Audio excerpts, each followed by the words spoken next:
Well, thank you so much, and good afternoon. It is such a great pleasure and an honor to see so many of you here and to welcome you to the inaugural ITI, the Intersect Tech and Policy Summit. My name is Jason Oxman. I have the honor of leading ITI as President and CEO. It's my pleasure to welcome you here today. I want to start off by thanking all of you, our great attendees, for joining us as we bring together elected officials, industry leaders, and expert voices to discuss where technology and policy are headed next. So at ITI, we invite you, as you're here in the audience, to also join us in spreading the good word about this event today on social media. So as we move through today's programming, you'll find us on Twitter at ITI_TechTweets. And if you're tweeting about this or using any other of your favorite social media platforms, please use the hashtag #TheIntersect2023 to make sure that everybody can see and share your content. So if you're in the room, please just take a moment to silence your phones as if you were watching a movie. And also, I invite you, as you're enjoying this program today, you saw some great sponsor activations out front, an opportunity to learn more about some of the companies that are making this event possible. So I encourage you to interact and enjoy that as well. Now, you all know that ITI is the global advocate for technology, and our membership encompasses the world's most innovative companies, many of which are represented here in the room and out front today. Our expert staff are also here throughout the program. Our expert staff at ITI spend their days providing policymakers with perspectives and thought leaderships from technology, hardware, software, services, and other industries. Speaking of the ITI membership, I'd be remiss if I didn't mention that today's inaugural event, the Intersect, is made possible by our ITI member companies, without whom this would not be a feasible event for us to produce. So I want to take a moment to thank in particular Amazon, Salesforce, Grant Thornton, NetApp, Qualcomm, Cognizant, Fujitsu, Accenture, Ericsson, Siemens, and Tenable for helping us bring the Intersect to life. Please join me in thanking all of those companies for making this event possible today. Now, the technology industry, as you all know, is very focused on seizing opportunities and meeting the challenges of tomorrow, and our work collectively demonstrates the real impact that our sector has on policies that will reach communities in the US and around the world. Today, you'll have the opportunity to witness some really important and diverse conversations about the intersection of tech and policy, particularly as the Biden administration hones its focus on a number of issues impacting our industry and consumers and businesses, and as a new Congress gets underway, continuing the discussion on these important issues as well. To help advance the conversation and the dialogue, this month ITI released our Tech Policy Roadmap for U.S. competitiveness and growth. 14 recommendations for Congress and the Biden administration. They focus on areas that are unique opportunities for the U.S. and for policymakers, ranging from AI and privacy to climate change, areas that drive competitiveness, including export controls and outbound investment, areas that foster economic growth, including telecommunications and broadband, high-skilled immigration, and semiconductor manufacturing. I encourage you to use the QR codes that are arrayed throughout this room and in the front to download a copy of our priorities. And we will, of course, dive into these issues in depth today and more alongside leaders from the Biden administration and Congress and other innovators who are helping us set the stage for the future of technology here in the US and around the world. So we're gathered here today to discuss the latest in tech, how it will shape and be shaped by public policy decisions. I'd like to welcome all of you again and thank you for your participation today. And now it's my distinct honor to introduce our first speaker. Federal Communications Commission Chairwoman Jessica Rosenworcel brings to the job more than 2 decades of experience in communications policy and public service.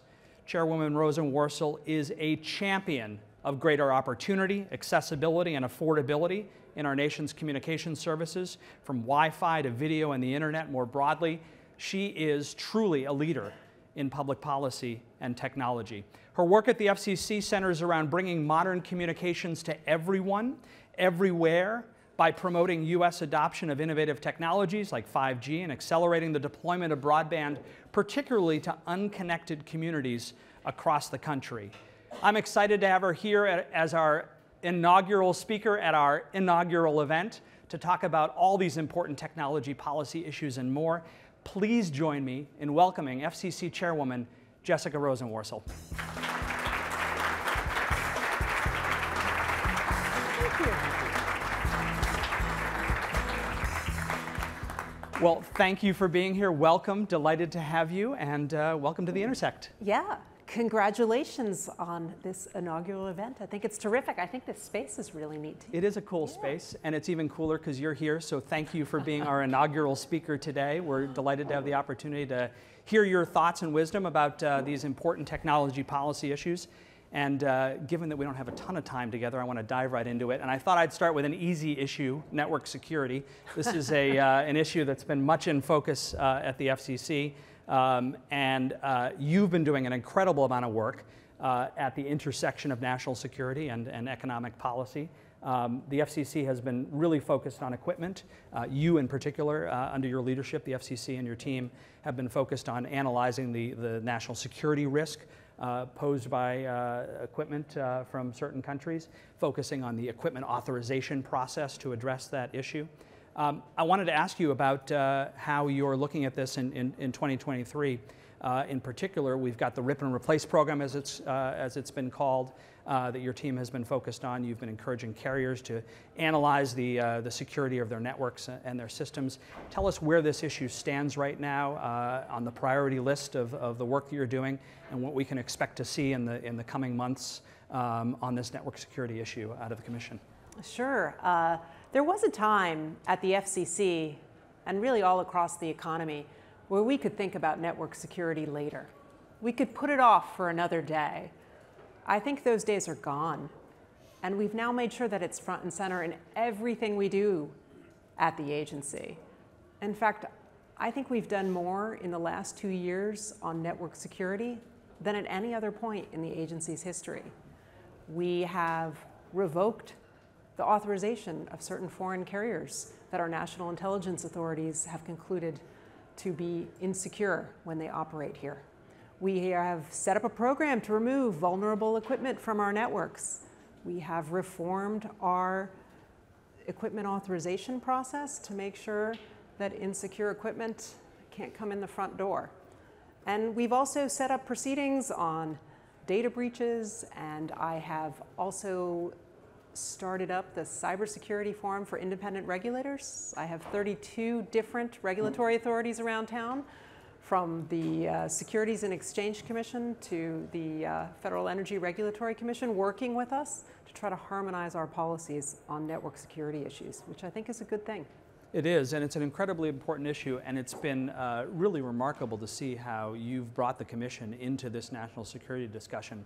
Obviously, as you mentioned, it's something that people have had a tendency to focus on later, and this is not easy. Companies have a lot of work to do and a lot of equipment to replace, but it's been great to see the focus on it. And as you know, the industry supports the vital role of the U.S. government in ensuring the national security of its citizens. And I know this is an important initiative, and look forward to continuing to support your work on it. Well put. I wonder if we can talk about this now in the context of the broadband work that you're doing, because obviously national security is important on the existing network, but you're laser focused on the network of the future. And as you've talked about publicly quite a bit, broadband is not a luxury for American consumers, and during the pandemic, as you've also talked about quite a bit, we saw the best evidence we could ever hope to see of how important broadband was to all Americans. So we have the bipartisan infrastructure law, emphasis on the bipartisan part. Great to see Congress working together across the aisle to make this happen and make these investments real and make them happen. Now, of course, your leadership of the agency has never been more important for ensuring that the broadband infrastructure law is implemented. And I wonder if you can talk to us about the roadmap for implementation.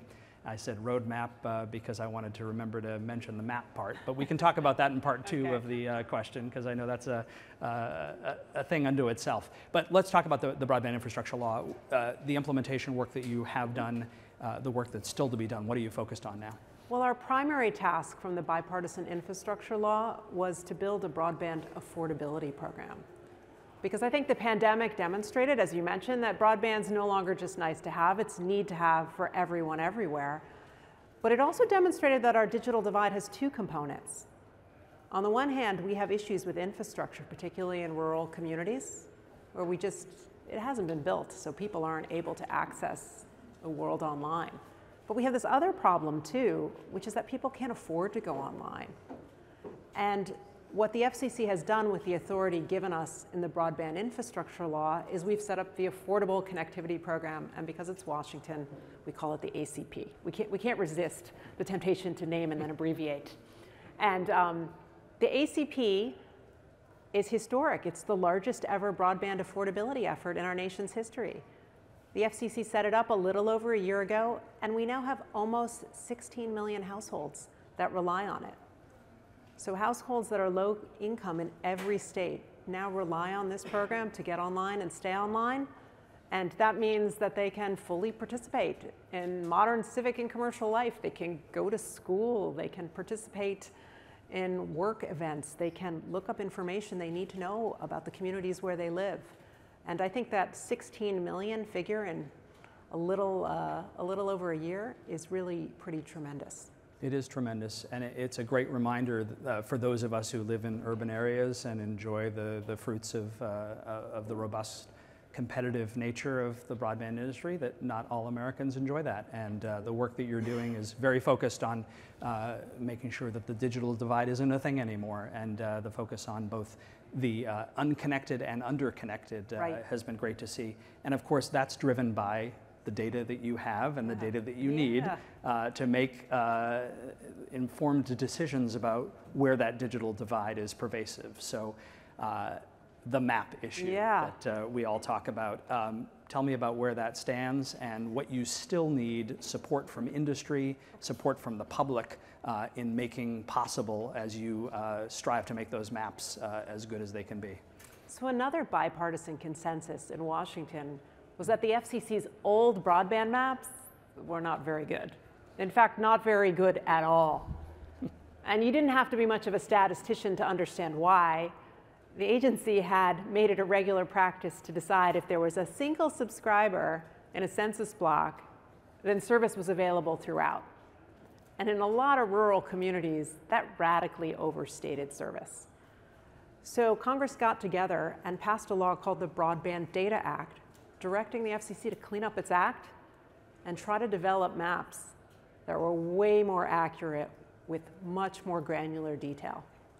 And to be honest, when I came to the agency, I first started looking at this law. I started thinking about the computer processing power we need, the mapping expertise we'd have to bring in, and suddenly I instantly understood why some of my predecessors had not, in fact, taken on this task. But I think we reached the point where we can never make smart policy decisions without it being driven by some data about where service is and is not that is truly accurate. So we set up a map, and we used more than 200 different data sources to try to identify every buildable location in the United States.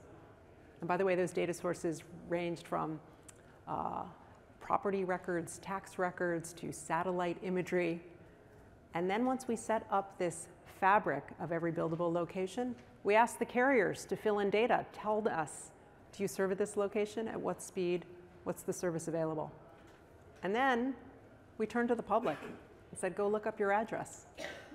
Tell us what we think the carriers might have gotten wrong, where we might have overstated service on their behalf, or where a location isn't exactly where we suggest it is. So we've put ourselves in this iterative feedback loop where we are trying to build good maps, publish them twice a year, and just be in the business of always making them better. I think this is a really important tool, not just for the near term, but for the long term in the United States. So of course I'm curious, because you did actually quite a bit of public outreach around this feedback loop that you're trying to create, crowdsourcing the accuracy of the maps, if you will. And you encouraged, obviously, as you mentioned, the carriers to update with good information, but you also encouraged consumers to type in their address and check it out. So did you get a lot of good information back from all of those various channels that you were soliciting feedback from? So we just are poring over that data now. We got a lot from individual consumers. We got a lot from states who have their own databases that don't always match perfectly with ours, but we're taking it all in and trying to identify what we can do with it. And I don't think this is a one and done activity. It's designed by Congress to be iterative, and I think we're really actually off to a really good start. That's good, that's good. And it's interesting because, of course, you have the added challenge that not everybody has historically had an incentive to be accurate in the information they provide to the Commission. So I can imagine that's an added wrinkle of the challenge as well. It is. We're going to work on that. That's good, that's good. Speaking of programs that the Commission runs that have been around for a long time and that might need some interesting new updates, the Universal Service Fund, which I love talking about as much as I'm sure everybody in the room loves hearing about. There are a whole bunch of aspects of the Universal Service Fund. That might all be overstated. Yeah, exactly. Okay. It was completely made up. Definitely not in the script. There are a whole host of issues looking back over the decades that this program has been in place. But, you know, again, all kidding aside, this is a critical program. This is a critical program that has, for decades, made it possible for all Americans to be connected to the technology of the day. Decades ago, obviously, that was baseband, wireline, circuit switch telephony, so people could make voice calls and connect to the world. Obviously, that's not the sole focus of discussion about the Universal Fund today, but that was an important initiative. And then, of course, we have the schools and libraries components of the Commission's work that have made it possible for education programs to be supported. And again, as we saw during the pandemic, you know, kids who didn't have access to broadband at home often needed to go to their local library or the parking lot of their school even. So a lot of interesting issues there. So we have this challenge on the contribution side where the funds available into the Universal Service Program are declining. We have this problem on the output side where there's more demand and more suggestions, I'm sure very constructive suggestions being offered to you about modifications that should be made to the programs and services that are funded out of the Universal Service Fund. So let's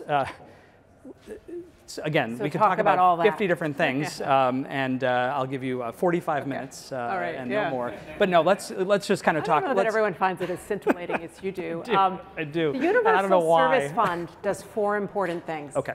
First, it helps support communications in rural and remote areas of the country. Second, it helps support connections in our schools and libraries across the country, particularly in low-income schools and libraries.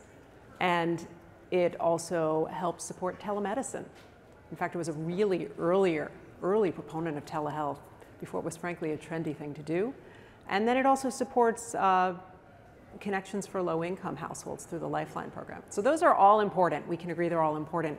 And it's funded by this system that is an assessment on our phone bills. And there's a lot of conversation right now about the stability of that system. But I think the underappreciated fact is what makes it most at risk is a series of ongoing court cases. We have court cases in the 5th Circuit, 6th Circuit, and the 11th Circuit from an outfit called Consumer Research that has sought to get the attention of some judges by suggesting that the revenue-raising mechanism that Congress gave us in the Telecommunications Act of 1996 is an unconstitutional delegation of authority, that it violates Article 1 and Section 1 of the Constitution, and apparently has been doing so for more than a quarter of a century. I think those 3 cases, which are all very similar, are the ones to watch, and it's underappreciated just how important that litigation is for the future of the fund. Right, because if those cases go in a direction that the plaintiff wants them to go, that would declare the entire mechanism it would undermine all of those 4 priorities invalid. that Congress sought to fund through it. Yep. So do we wait for those court decisions to be issued before we address all of these? We just had oral argument in the 5th Circuit in December, Okay. so I think that a decision is coming out of the 5th Circuit earlier than others. I believe there's a March oral argument in the 6th Circuit, and the 11th Circuit was filed later, so I'm not sure that they've scheduled that yet. So it is in the not too distant future that we'll have some court opinions on this issue, and I think it's the thing to watch. Okay, and obviously that's outside of your control, so let's go back to the things that are in your control. And you've talked about the importance of this program, so can you share with us your thoughts about Commission action to preserve the stability of the program, or the programs as you've set them out? Well, first things first, I want to make sure that our courts are convinced it's constitutional. I think that's actually where my thinking is at right now. I think it's the most important thing. Yep. And then a lot of other things to come. We've talked about the contribution program side, but there's also the output side, if you will, and a lot of interesting proposals before the Commission about what kind of services should be funded out of this. It's been interesting to see this is an international issue as well. A lot of proposals in Europe, in Asia, Korea, about what should be assessed and what should be funded out of that. Who should have the responsibility? Right. Should it be between the private sector, or should government be involved? Yeah, we've had a lot of inquiries internationally about how we do this. And that's because it's largely understood that this system's been stable for about 25 years, and it's something we should be proud of. And we certainly share with other countries when they come and ask. Yep, that's great. I want to ask you about another important priority, which of course is spectrum. And this is something that you talk a lot about, and under your leadership, the Commission has done a lot of work to continue to make spectrum available, licensed and unlicensed spectrum, to the benefit of all Americans. Spectrum is an incredibly complex area, perhaps even more complex than the Universal Service Fund. But I wanted to ask you about what's coming up in the spectrum world at the Commission. There's obviously an immediate issue, and that is Congress needing to act to give you the spectrum auction authority that you need to continue doing your work. So maybe I'll start there and ask you what's going on there. Yeah, March 9th, the FCC's authority to auction off airwaves for commercial use comes to an end. So we hope Congress will revisit that. We've had that authority since 1994, and it's been a pretty good deal during those 3 decades. We've held about 100 auctions. We've raised more than $230 billion with the sale of our airwaves. But more than that, we've created trillions of dollars of economic activity. I mean, the United States has been a tremendous leader in 4G services and now 5G. I don't think it's an accident that so much of the internet economy was built on our shores and was premised on wireless. It's because we had a tool to distribute the airwaves efficiently, earlier than most, and we made maximum use of it. And at the same time, we've done a lot to incorporate thinking about unlicensed into our spectrum policy as well, which is important, even though those airwaves are not auctioned. I think our choices, for instance, to set aside spectrum in the 6 gigahertz band are really important. And we are looking at unlicensed activity now in the 60 gigahertz band for expanded use for augmented reality and virtual reality.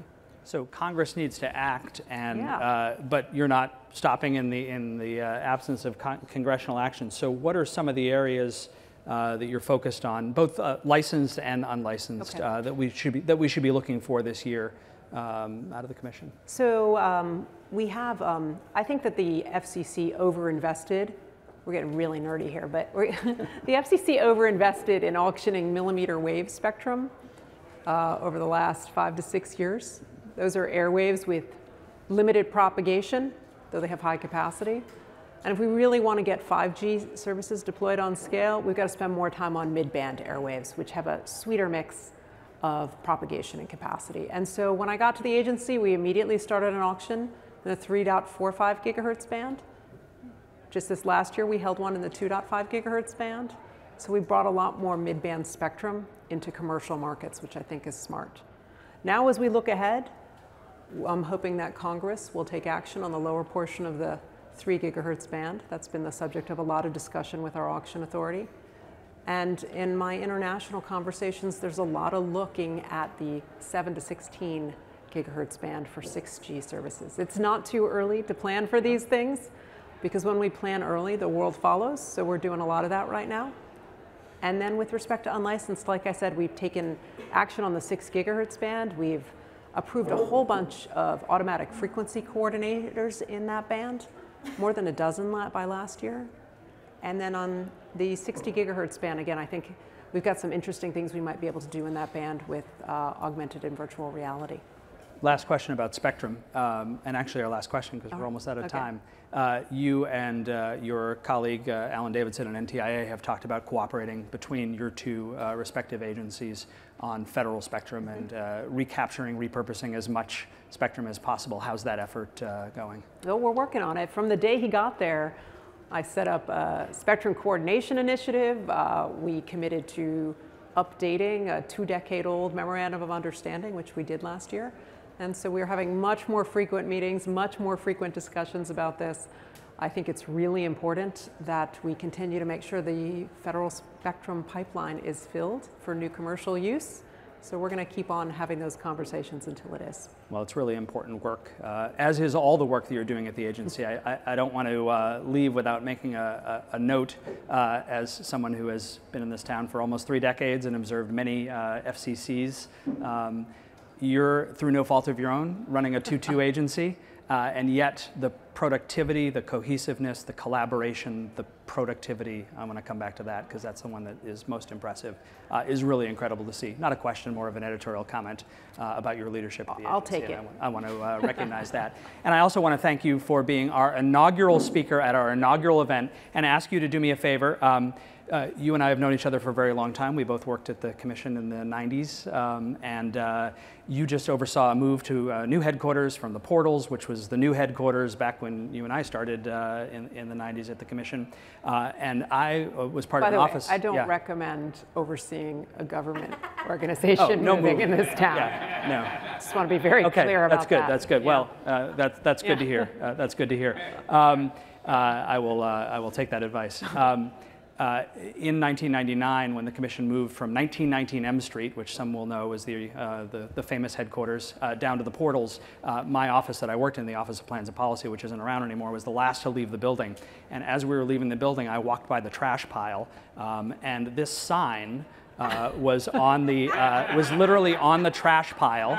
This was the sign that hung on the wall at 1919 M Street. It literally has no value. It was trash. It probably is covered with asbestos. And I wanted to ask if you would bring it home, because it's been sitting in a drawer for 25 years in my house, and my wife wants it gone.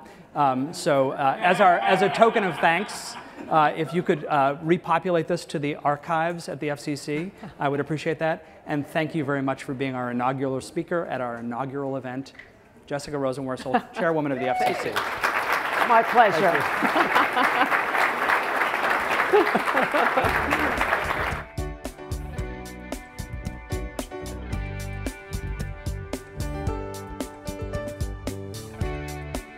Please welcome Amazon's Brian Huseman and former Virginia Secretary of Commerce and Trade, Brian Ball. Well, Jason, that's a tough act to follow, but we will try. So it's great to see you all. We're really excited to participate in the inaugural ITI conference. And Secretary Ball, very excited, to have you here. So this is a conference focused on federal innovation and public-private partnerships, and you have such a unique perspective on that. So thank you for sharing that.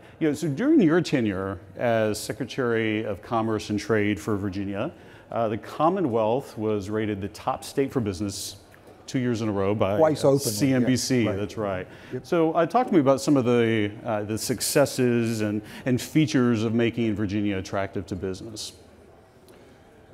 That's actually not the first question you're going to ask me, but I'm going to go ahead and answer that one, Brian. I want to talk a little bit about Amazon, because early on in our term, we started working hard with Amazon, and it's its own sort of a case study.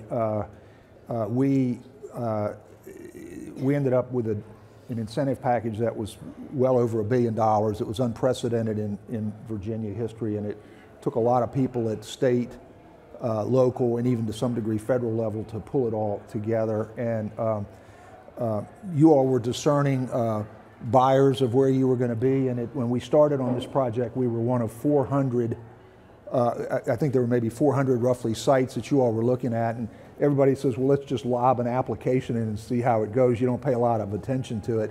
But when you end up getting on a list of 20, it does have a it does focus the attention very sharply. And the things that I think that were attractive to you all and attractive to some of the other projects that we got to work on were we've got a strong higher education system in Virginia. We've got students coming to schools in Virginia from all over the country, particularly on the East Coast. Did anybody here go to the University of Virginia? Raise your hands. There we go. That's good. That's always a good sign. And Virginia Tech is a strong second, I would have to say. So, yeah. But we have strong higher ed. We were willing to be flexible in our thinking, so we part of our incentive package with Amazon, because Amazon wanted it. They wanted us to double the number of students coming out of our schools, all of our schools, with degrees in computer science and computer engineering, and we were willing to cross all the party lines and embrace that. We also we're well situated. We're right next to the District of Columbia. The state is within a day's drive of half the population of the United States. That's often overlooked. We have a huge port. It's the third most productive port on the East Coast. Great interstates, great rail systems, and it's well served with. People talk about Washington Dulles. Dulles is actually in Virginia, for those of you who may have not been sure where you landed if you flew in this morning. So we have that. And then we had strong employment. This is a political issue, but we are a right-to-work state, and that's vitally important for the manufacturing base that we have in other parts of the state, particularly along the south side and the Hampton Roads region. So. And it's a beautiful state. It's ours to screw up, basically. We have wonderful natural resources here with the beach and the East Coast close at hand, the mountains off to the west. So lots of good reasons to be here, and a very rational tax structure as well. So I can go another 30 or 40 minutes on this. And if you want me to get to specific projects, I can do that too. No, thank you for that. And as I think it's in the scheme of this theme of public-private partnerships, Amazon is very thrilled to be able to work with the Commonwealth to advance our headquarters just across the river here. What are some of the positive changes that kind of you've noticed in this region in the last few years? Well, let's talk specifically about Crystal City. How many of you all used to spend your weekends at Crystal City? Would you raise your hands? Okay, I don't see any hands up for that. It's a lot of light here, but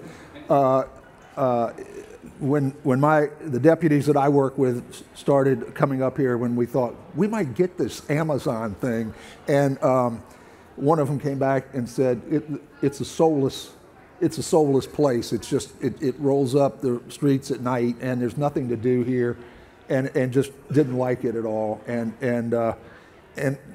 if you haven't been over to see what's going on at National Landing, I didn't even want to hear the word Crystal City ever again.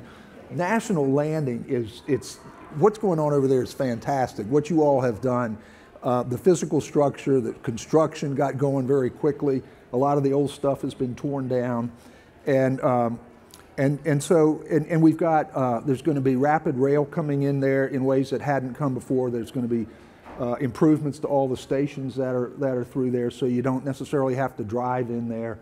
One day there'll be a walkway, so you can walk over to Reagan National and not have to worry about fighting your way through the maze to get in there. You all have been great partners on affordable housing. Our state had not really at the state level been that much involved in doing things in affordable housing, but that became part of the conversation when we started talking with Amazon. And so you all have moved the needle because the state's involved.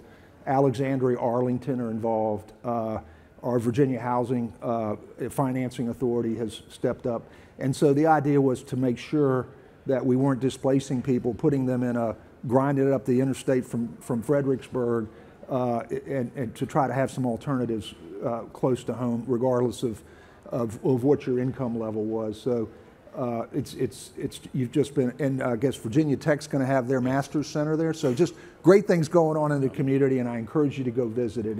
It's a completely different place.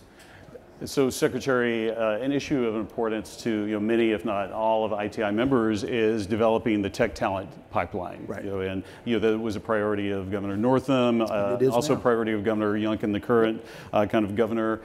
What role do you see for governments, in that space of how governments can invest in education to make sure that they can lead to these high-paying tech jobs?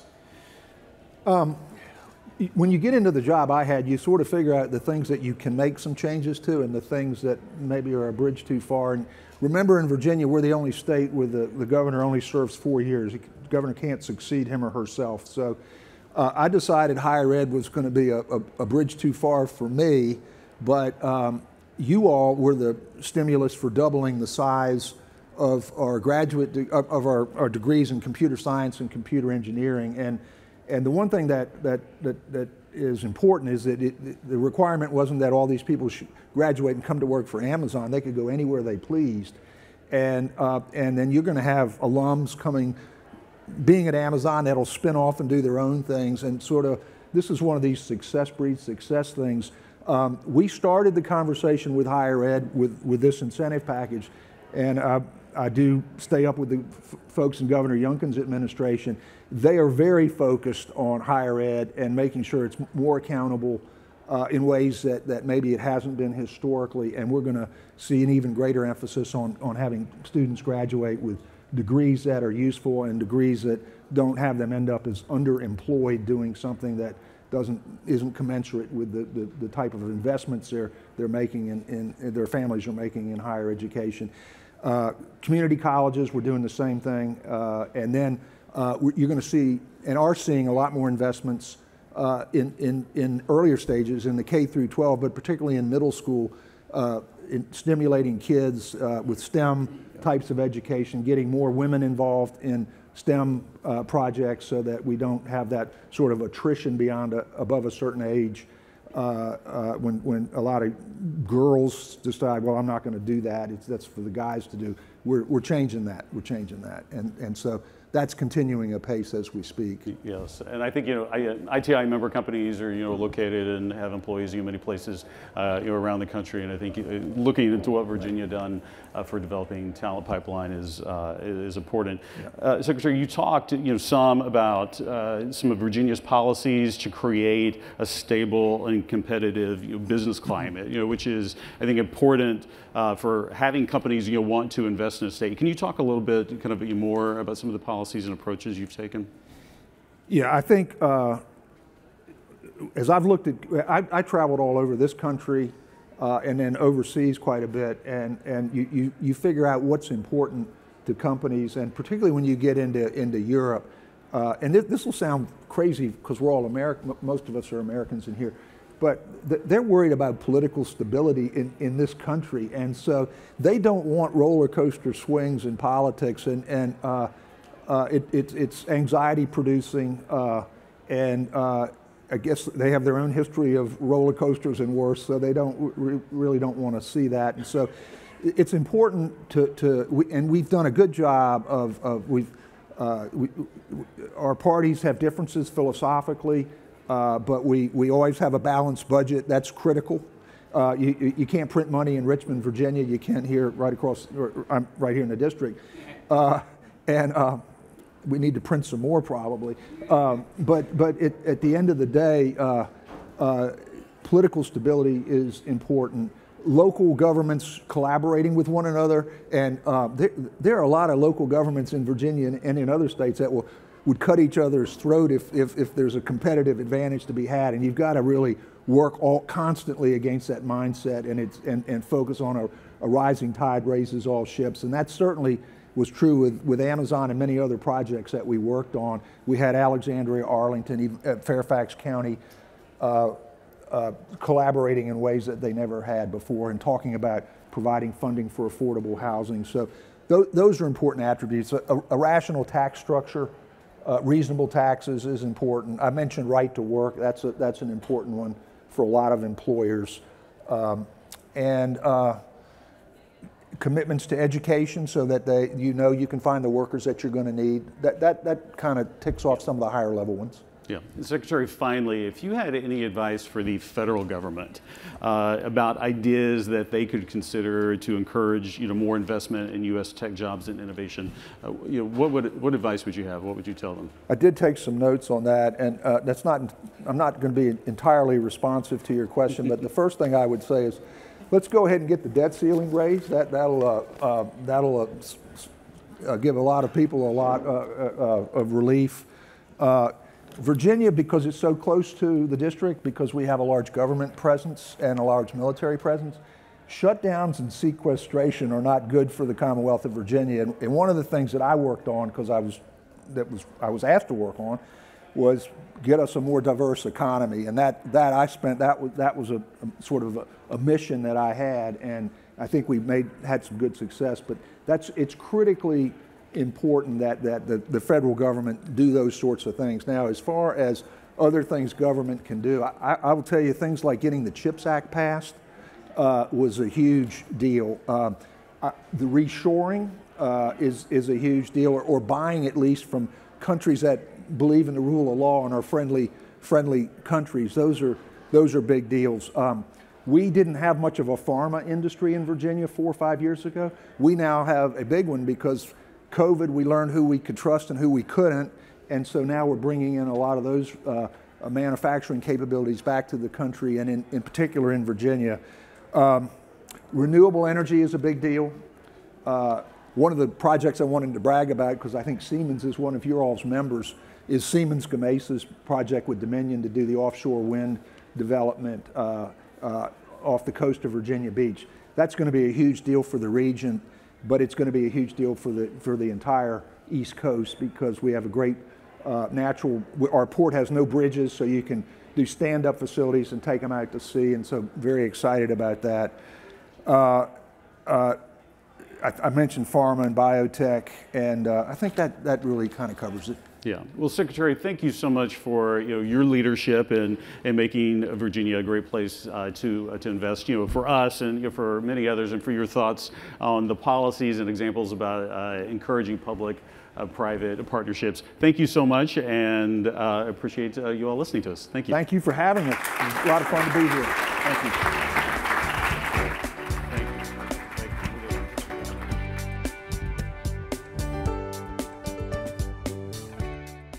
Technology connects us, from friends and family to the world, from a teacher to a student to an entire university. Technology allows a doctor to diagnose a patient who cannot get to our office. It brings the world's information to our fingertips and the marketplace to our devices.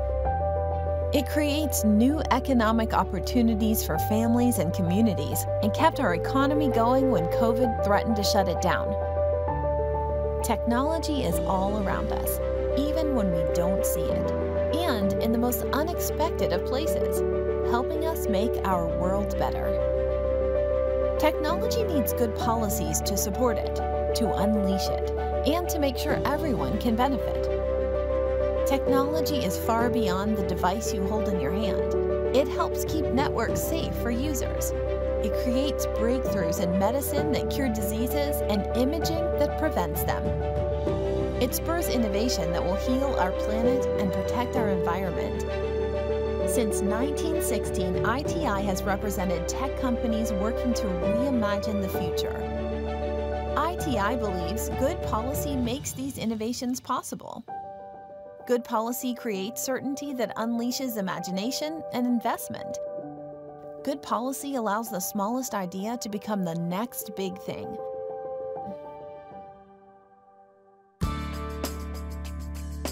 And now, Lisa Walkush, National Managing Principal of Industry at Grant Thornton. Hello, everyone. Good afternoon.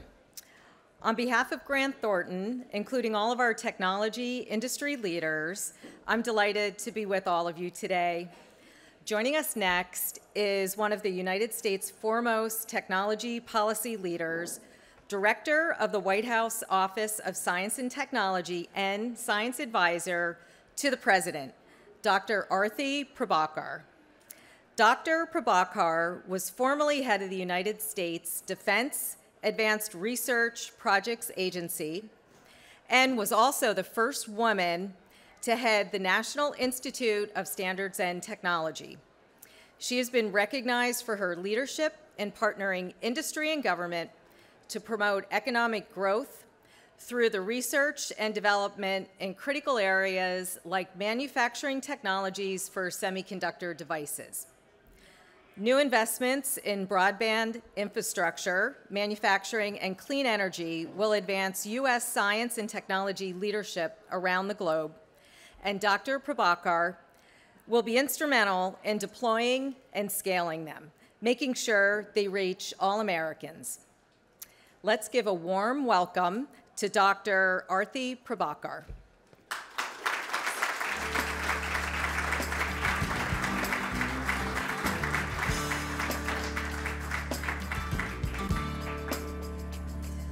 Well, thanks, Lisa, and welcome. Thank you, Jason. So great to have you here. It's great to be here with everybody. Thank you for joining us for the inaugural event, the Intersect. We're delighted to have you, and thanks for your leadership of OSTP, advising the President on science, and helping bring America into the next great generation of technology. So, absolutely. Let me start by asking you to talk a little bit about the work of OSTP. And we know that science and innovation play a critical role in the lives of all Americans, but of course also in the government as well. And adopting sound policies that advance innovation is a primary focus of the Biden administration. So how does government, and through OSTP and your leadership, work collectively, collaboratively with industry to help make this all happen? Well, first of all, thank you for the chance to be here. It's wonderful to be at your inaugural meeting of this sort for a grand old organization that's also thinking about the future. I think that's a perfect combination. My role exists. The President asked me to come do this, and I definitely said yes, really for just one simple reason, which is that science and technology is integral to our country's ability to achieve the aspirations that we have in this century.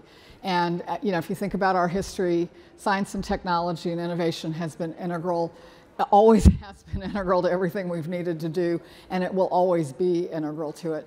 And I think that's a daunting set of aspirations if you think about what's on our plates today, because we're at a juncture in our country's history where, think about the things we need to do. We need to create an America in which people have robust health and plentiful opportunities in every single zip code.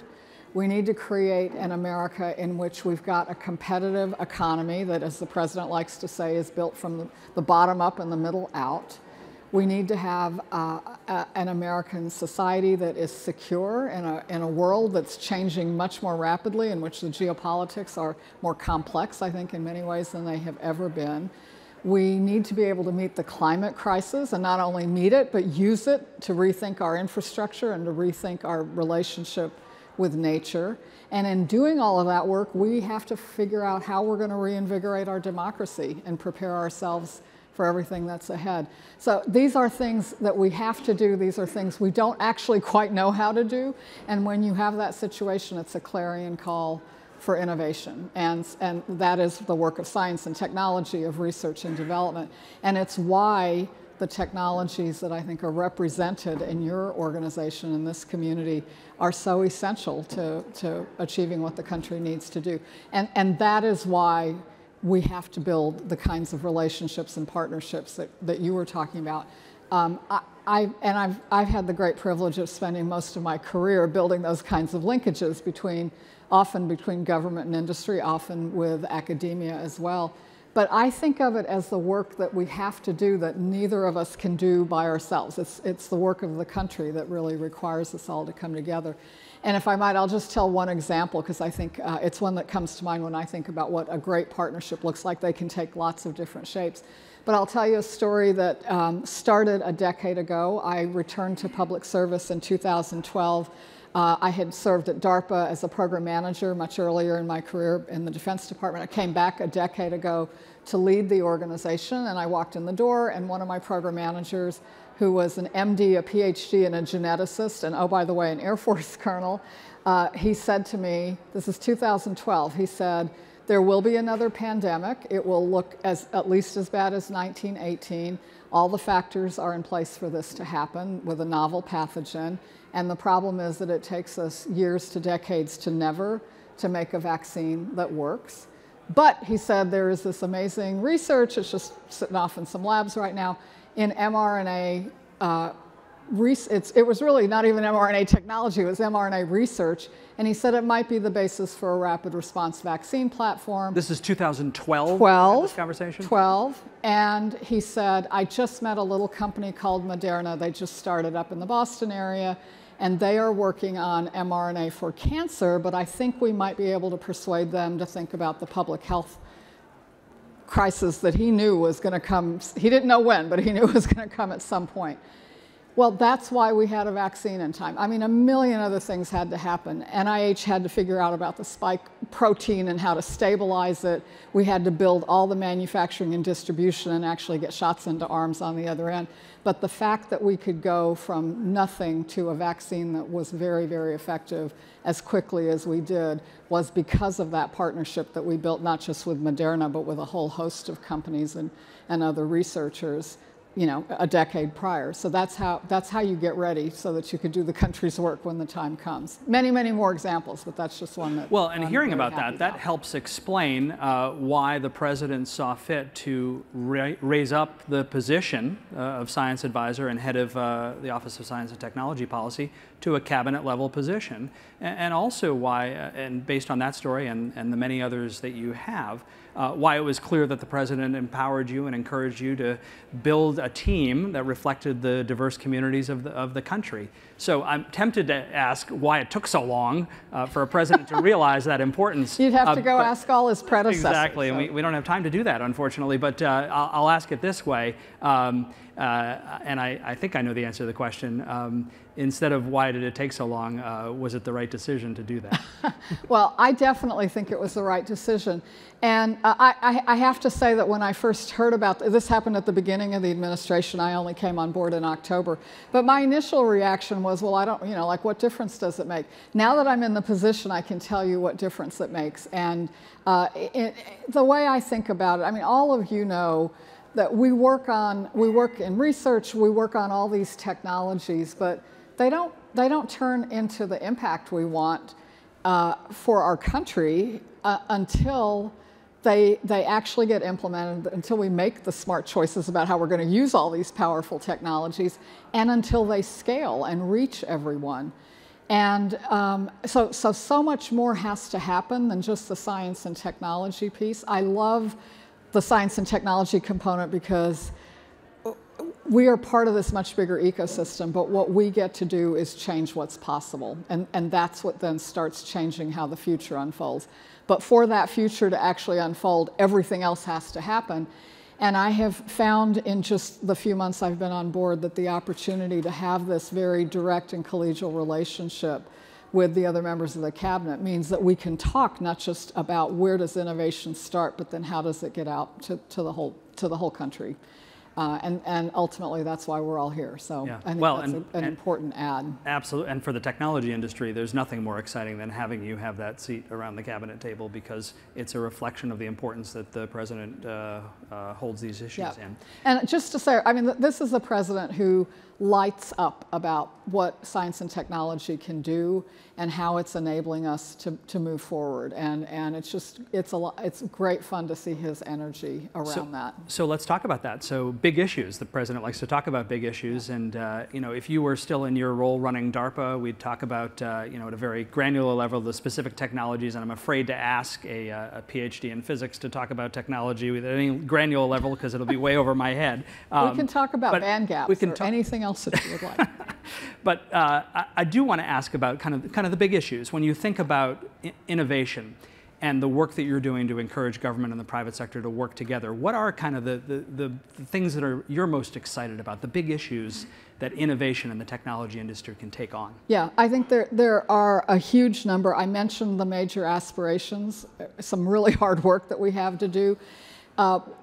And it's a daunting list of things that we've got to accomplish for progress for our country. The reason I am hopeful is because I've gotten to spend my entire career in in R&D and in technology, and I see what incredibly powerful forces we have here. And I'll start with the technologies that this industry represents, because what is happening today with the advances across all of information technology, of course, computing and communications and networking, which have been going for a long time, the semiconductor base that's the foundation for all of that.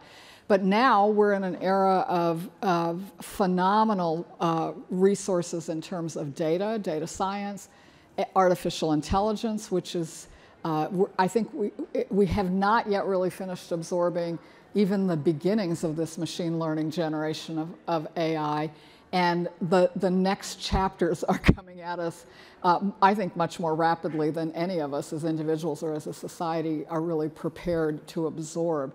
And I mean, this is a story of all powerful technologies, and I think we've seen it play out with the technologies represented here. These are raw forces that we call forth from our imaginations, and all of human history says that they can and will be used for good and for ill. And the work that we all need to engage in together is how do we choose our course? How do we use all of these powerful technologies?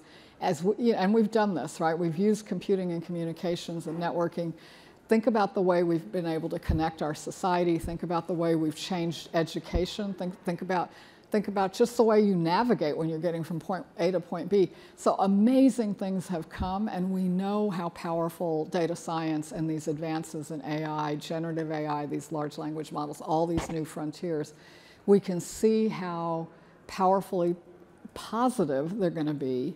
And I think we also have to just be very clear-eyed. I think we're also living in a society where we can see many of the dark sides. They were not the reason we invented these technologies, but they are a very real consequence of all kinds of people mingling. These technologies are very intimate in our lives, and people are using them for causes that are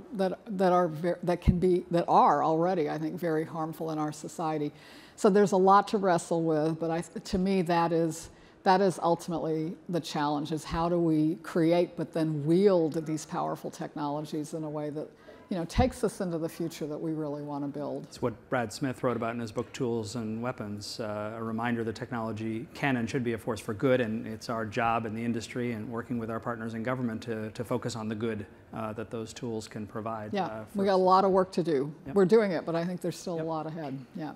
One area where government has been very active is in semiconductor manufacturing, yeah. And the president has made this a focus of his administration, successfully so, partnering with Congress on a bipartisan basis, and the CHIPS Act and Chips and Science Act. I should certainly not leave out the science part sitting here with you. We care about every syllable of that one. That's right. All of it, exactly. We care about it as well. It's an enormously important initiative. If you were in your role running NIST right now, you'd be focused on implementation, but I know you're still focused on it at OSTP. Yeah. So I want to ask you about your view on the impact that the CHIPS Act is going to have on the innovation economy. Yeah, let me start by, I was joking about I'll talk band gaps with you all day long. My PhD thesis was on semiconductor material systems, and so back when I had a specific technical area, it was semiconductors. I first came to Washington in 1984 as a congressional fellow and wrote a report on microelectronics R&D for whatever the version of the House Science Committee was back then. And it has been clear to me for all of those nearly 4 decades that semiconductors were globalizing and then getting dangerously concentrated in one part of the world. And it was also equally clear to me that we were never going to choose as a nation to confront that fact and do anything about it. I had just given up, and until the CHIPS and Science Act passed this summer, I would have told you we weren't going to be able to do it, and you could have knocked me over with a feather when it happened. This was just, it actually happened, I think, perhaps the same day that I had my confirmation hearing, so this is all happening at the same time. You're going to have Senator Young here soon. He was one of the major reasons, and that partnership has been incredibly valuable. He and several others really got it across the finish line in a way that I think was spectacular. So we are doing something that I think we have needed to do for decades, which is deal with the fact that not every semiconductor has to be made in America, but it is essential for supply chains, for automotive manufacturing and everything else that chips go into, for national security, to get access to the leading edge components and all the other kinds of semiconductors that are essential for military systems and for intelligence needs. It's essential for jobs. Some of those are the jobs directly in semiconductors, but of course we know that's not a massive number. But think about how important those components are in supply chains and how many other jobs are affected, as we saw during the pandemic. And I think actually that the crisis of the pandemic made it possible for a lot of people who, before I think we were able to ignore the vulnerability of having this dangerous concentration. After the pandemic, you had to confront the fact. We did confront the fact that it's an unacceptable risk to have that degree of concentration. So I think we're setting out now to tackle something that we've long needed to do, and the job is squarely in the Department of Commerce primarily, with Secretary Raimondo, who is a force of nature and is doing a terrific job with that. Important components as well at the Department of State to work with our allies to build the other partnerships that we need. Department of Defense on the things that DoD in particular needs, as well National Science Foundation on some of the workforce needs. But the centerpiece, of course, is manufacturing incentives and R&D partnerships that together we think are going to give us the ability to have leading edge manufacturing capacity in the United States as well as the other critically important technology nodes. And I'm very hopeful. I think this is a serious effort. It's being pursued in a very serious, committed way by all of the parties. It's something that those of us at the White House, myself, Brian Deese at the National Economic Council, Jake Sullivan at the National Security Council, the three of us chair the steering committee on implementation. And so it's getting a lot of White House attention, but we're really trying to back up our colleagues who are implementing it in the agencies. And I think it's going to turn into one of the great American partnerships between business and government. And certainly, looking at the number of times the president has wielded a shovel in empty fields around the country since the act was signed into law, it's happening. And it's happening at a rapid pace, and the industry is responding to the call issued as a result of the CHIPS Act to invest in American manufacturing. It's very encouraging to see. We got a lot of work to do, but now I can see a future where we have the kind of capacity we have to be robust here. Yep, and as you noted, it moves to implementation, and obviously we're working to provide information and input to the Commerce Department. We're expecting those implementation rules to come out in February, and the applications rolling in, but seeing all those announcements is certainly heartening. And we also have more work to call on Congress to do to fund a lot of the science side of the CHIPS and Science Act initiatives to make sure that those can move forward as well. Yeah, and just to say a word about that, the CHIPS includes the manufacturing incentives and significant investments in semiconductor R&D, and that was direct funding. So those programs are fully funded already.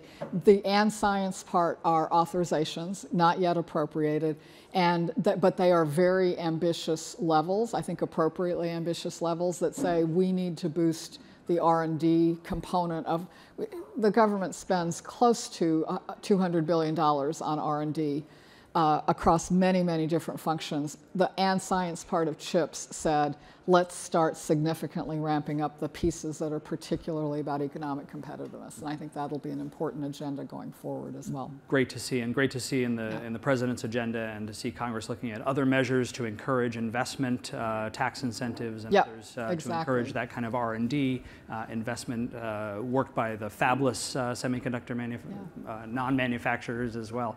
So great to see that, and looking forward to continuing to work to support that effort. I also wanted to ask you about another policy priority of the administration that I know you're deeply involved in, that is climate, and using the technology that the industry makes available to advance the climate goals of the administration, which are ambitious, but also require the kind of public-private partnership that you've been talking about. Can you share with us the OSTP view on the climate science initiatives and how the technology industry can play a positive role in supporting the administration's goals there? Yeah, absolutely. I mean, the nature of what you all do is we can't solve any of our big problems without these capabilities. So climate is a great example.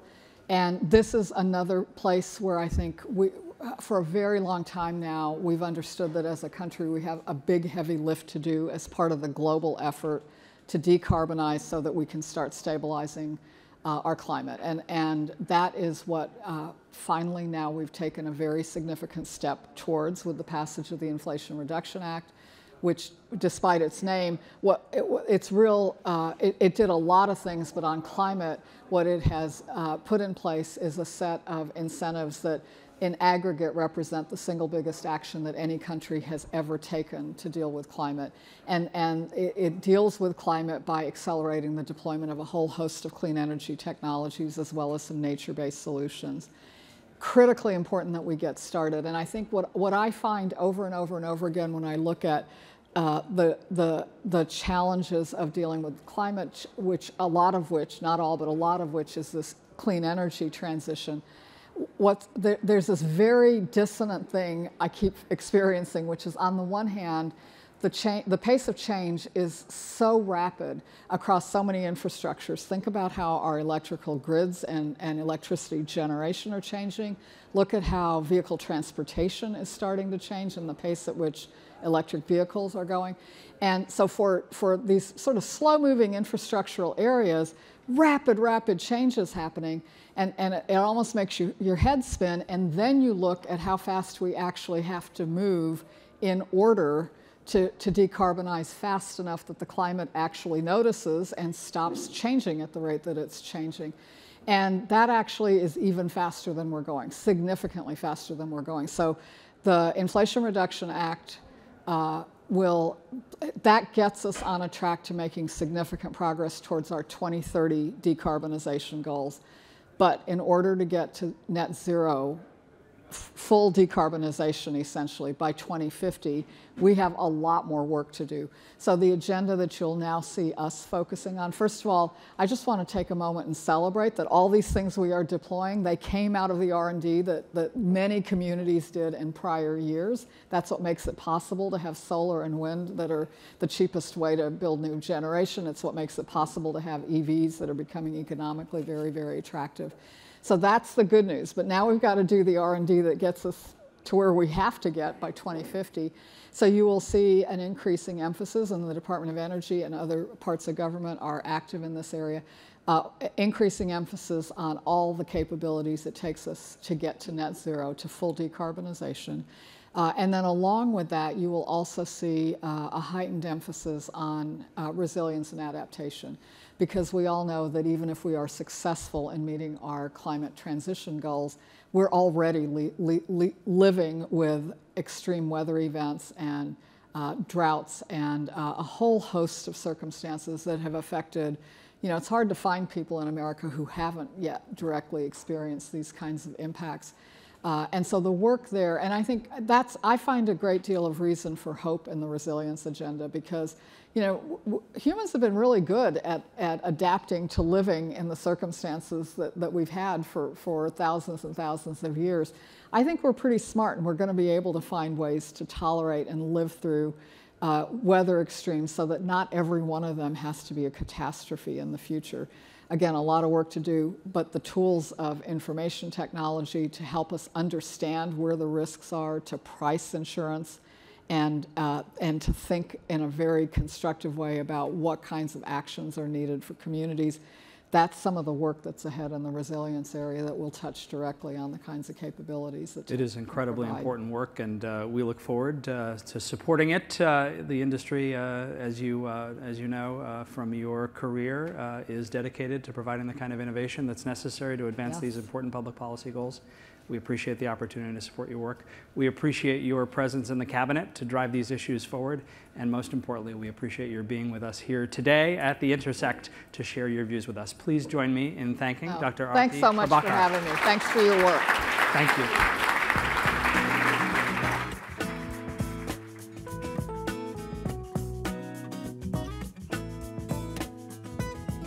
Ladies and gentlemen, please welcome Rob Strayer with ITI and Salesforce's Hugh Gamble.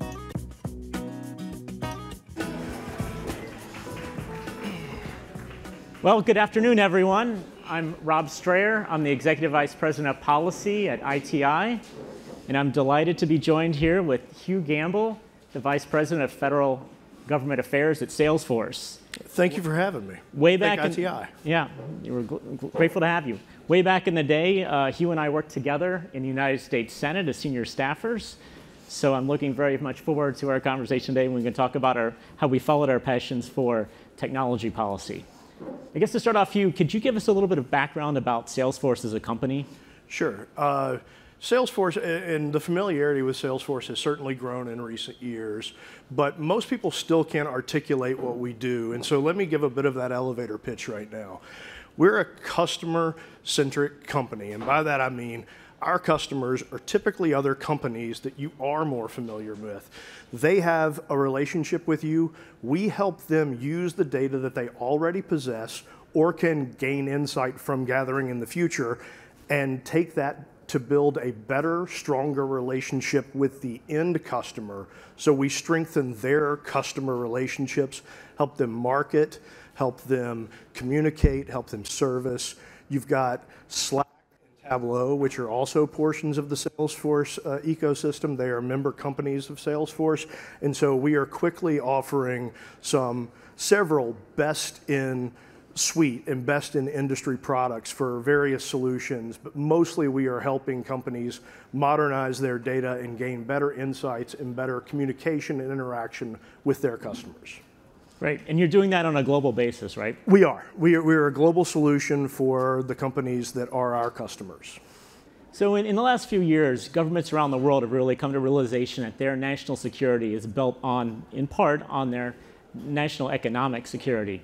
And part of that national economic security means they got to be economically competitive with other countries' companies.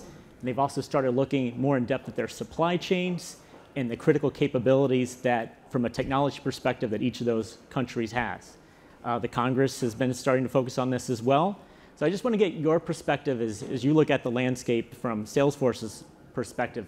What are the key things that Congress should really be working on in the next couple of years to make the U.S. even more economically competitive in the area of technology? Obviously, there's a pretty broad buffet of things to choose from there. But from a Salesforce perspective, we believe that privacy is a fundamental human right. And therefore, we're leaning heavily into asking Congress to pass a federal privacy law, regain some of the global leadership that the United States has traditionally shown in the technology space, but has ceded a little bit as we've seen the EU and other jurisdictions really gain some momentum in that space with their regulatory frameworks. But we're a big believer that trust needs to be something that the entire technology industry works to rebuild with the American public and people writ large, and we think that's a large step in going that direction. You should have privacy rights that are guaranteed to you regardless of what zip code you are sitting in, is our viewpoint. We're also very interested, and I've heard others discuss this today, we're interested to see where these frameworks that are starting to evolve as AI becomes more of a real tangible thing that we can see. And that goes from a theoretical conversation to more of an implementation phase and trying to figure out exactly what the details of those frameworks should be. We look forward to participating in that. Obviously, immigration, this isn't necessarily the most hospitable looking environment congressionally to pass immigration reform, but certainly as it pertains to dreamers and to high-skilled visas, and certainly there are a lot of common sense reforms that need to be undertaken in the immigration system that shouldn't be controversial, that are being held a little hostage to some of the more controversial conversations that are out there. So we're hoping to see some movement, at least in some discrete areas on immigration. And then obviously, people have talked about the CHIPS and Science bill. We look forward to seeing some of the implementation and the tail on that bill now that we've gotten that across the finish line. It's obviously hugely important to the industry. We're not a hardware manufacturer, but a lot of our customers are. And so we were watching that bill with a vested interest that was not as direct as some of the other issues that we watch. But that is, I'll limit it to that because I don't know if you've noticed, but there are some slim margins in Congress at the moment. Yeah, exactly. Wow, you really covered a broad range of issues, from privacy to AI immigration to the CHIPS and Science Act. Aspirational. Yeah, there's a lot out there. We're going to hear from Senator Todd Young in a few minutes, who's been involved in a lot of those issues. Salesforce is a software company. When many people hear CHIPS Act, they obviously think of the CHIPS part of it. That is the hardware. As a software company, can you elucidate a little bit why the CHIPS and Science Act was important to Salesforce? I think we can, and I think it's important not just to Salesforce. We see this, but everybody should understand that there's some of the provisions that aren't quite as discussed in the CHIPS and Science bill are going to be really consequential, I think, not just for the tech, as you think about it, industry, but as the tech industry grows into more traditional industries that are providing technology solutions, it will be impactful there. The bill does an awful lot to modernize how the federal government interacts with private industry and the innovation economy. Modernization of the NSF is a huge portion of that. It goes to a more regional model. Certainly can find information. It's not as easy to find, by the way, as the summaries of the CHIPS portion of the bill, but there are good summaries out there of the science portion. People need to pay attention to that. It's really going to, I think, help us as we compete on a global stage with other emerging economies that are seeing serious governmental investment in some of these emerging technologies like AI, quantum, and other issues. You're bringing the federal government's power more to bear behind U.S. innovation, understanding that it is a global competitive conversation. Great, and so really, and in part what you're saying is, it's great that we've got this law passed, signed by the president, but the implementation phase is going to be really important and consequential, not just as grants are awarded, which most people think about in the area of the incentive grants for fabrication facilities, but across these areas at the National Science Foundation and others that were in the science portion of the bill. And there are portions of that section of the bill that get into skills, retraining, workforce training. There are a lot of follow-on effects of that bill that are really consequential and monumental, but have not received as much conversation, and which is perfectly fine. There's great legislation there, and sometimes, as you and I have witnessed in person, great legislation is not always talked about as much. Controversial legislation gets talked about. So happy to have a moment and the opportunity to highlight that. Great, great. Yeah, I found that in the past that people tend to pick out just a couple provisions and they talk about that and expand those to as if they subsume the entire legislation when, those of us that worked on this would pour through thousands of pages at a time to try to understand the whole bill for a senator at the time. The skills retraining, workforce development piece is something that is near and dear to the Salesforce heart. We have free platforms such as our own individual, not to sound like a commercial up here, but our Trailhead product, which allows for anybody with a working email address to start to learn the skills that are necessary to get a job within the Salesforce community, and it's gamified. You can learn the full skill set that's necessary through that online platform, but we also are investing in the more traditional skills redevelopment ideas that are out there. And it's as Salesforce continues to grow, so does the population of companies that need people with those skills to run those systems. And that's not just true of Salesforce, that's true of all of our competitors as well. Jobs in the technology industry are going to, I think, continue to be available to people that are capable of making that leap into a new occupation that is more technology driven. In a cloud world, skills and a working internet connection are really all you need to find a good job. Yeah, very, very well said. I think, as you said, across the spectrum of the ITI member companies, the basic education, then the skilling, upskilling, and reskilling along the way are so essential to the success of the companies. We were talking about implementation of a bill.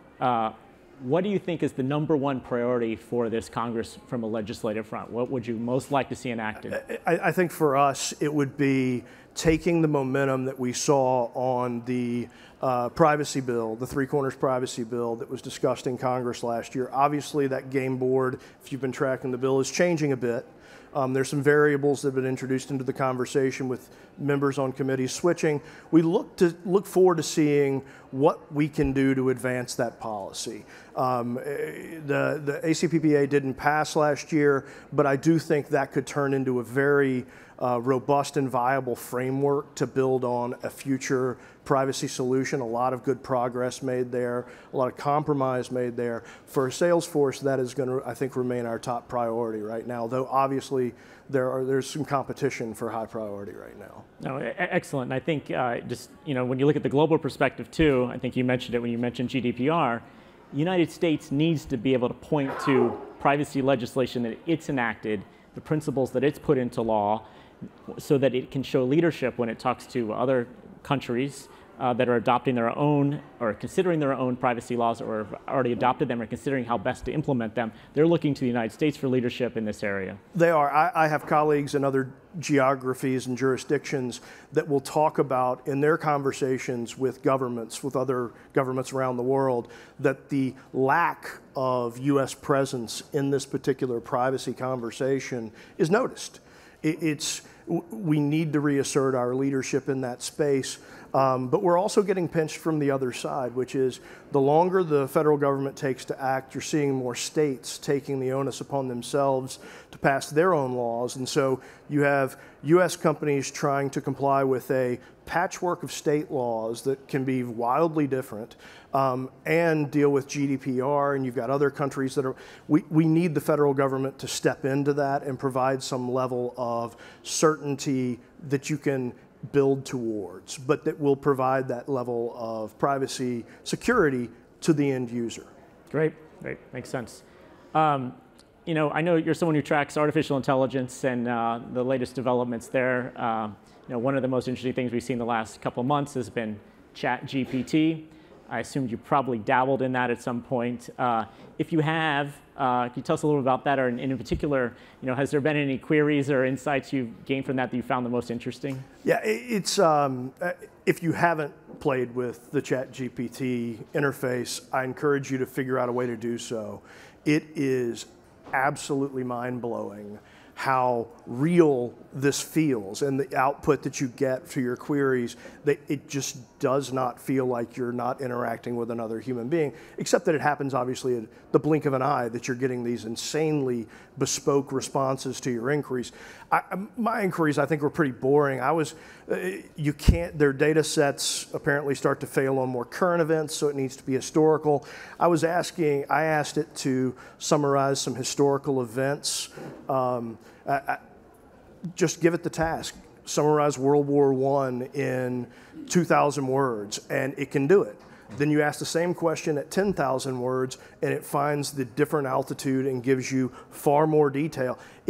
It's scary how intuitive it feels, which is just the tip of the iceberg, because we've yet to hit the use cases that are going to really blow your mind in AI. Salesforce has AI baked into our products. And a lot of that is related to workflows, work that's being done through Salesforce, saving clicks to an end user, suggested next steps. In the AI world, that's not the flashiest of things, but even the mundane, I think, is going to be massively impacted through AI as it starts to appear, gets stronger, and then starts to appear in different end user products going forward. You're already using AI and you don't realize it, but the level of AI that you're going to use without ever realizing that you're interfacing with it is going to absolutely balloon within the next few years. Yeah, totally makes sense. As we get to a GPT-4, it's certainly going to be infused into even more applications. Well, Hugh, you've been a great sport taking these questions. I hope weren't too mean. I invite you to, first of all, thank you, and invite you to introduce the next part of our program. Thank you for having me as a part of the inaugural Intersect here. We'll conclude this part, and then I'm going to shift all the way over to the podium. So, right. All right.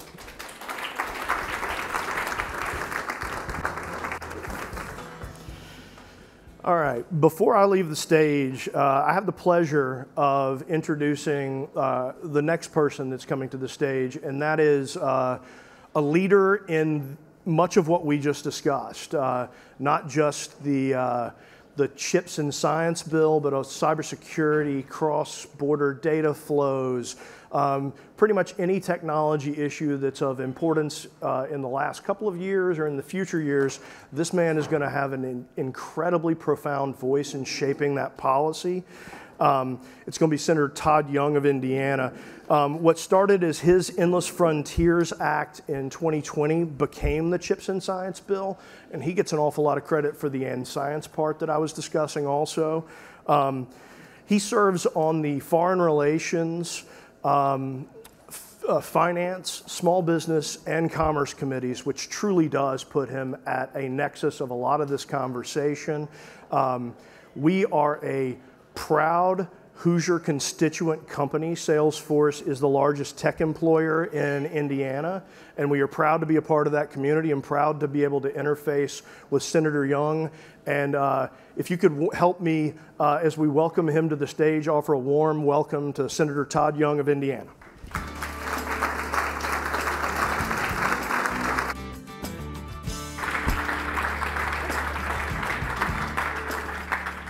Well, thanks, Hugh, for doing the Hoosier welcome, and Senator, thank you for being here. It's great to have you. Thanks for having me. Hey, isn't there a basketball team from Indiana in town? Yeah, well, I'm surprised you'd heard. Yeah, I heard something about that. So the Indiana Hoosiers are in town or in the area to take on the Maryland Terrapins tonight. Yeah. And did you have a chance to interact with them at all while they were here? I'm glad you asked. I might get a little embarrassed because I think I know where you're headed. I'm sorry to have brought that up. No, that's all right. That's all right.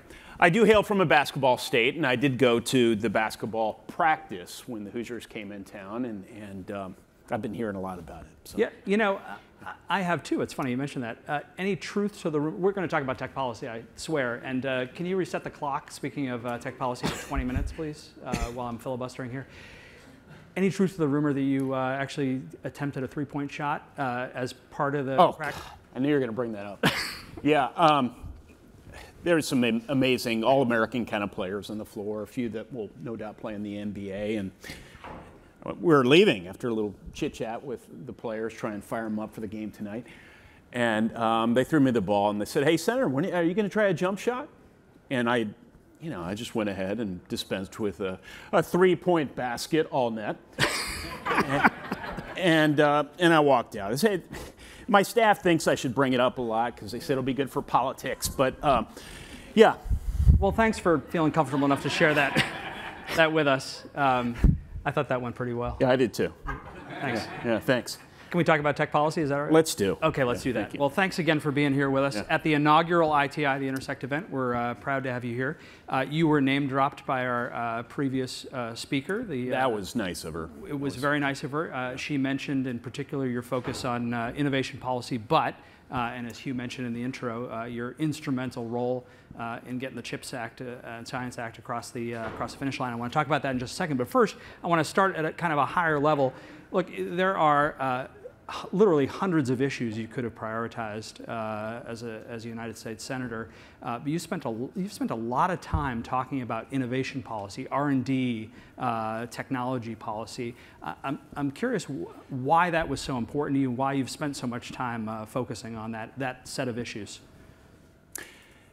Well, I'll try and keep this real abbreviated, but when I came into the Senate, I'd spent 6 years in the House of Representatives, and I didn't have a whole lot of time as a member of the House to rethink a lot of fundamental economic questions. But it was apparent to me from the feedback I was getting from my constituents and many of the things I was reading that the economy had fundamentally changed underneath my feet and underneath the feet of so many Americans, left, right, everything in between in terms of their political affiliation, and our public policy hadn't really caught up.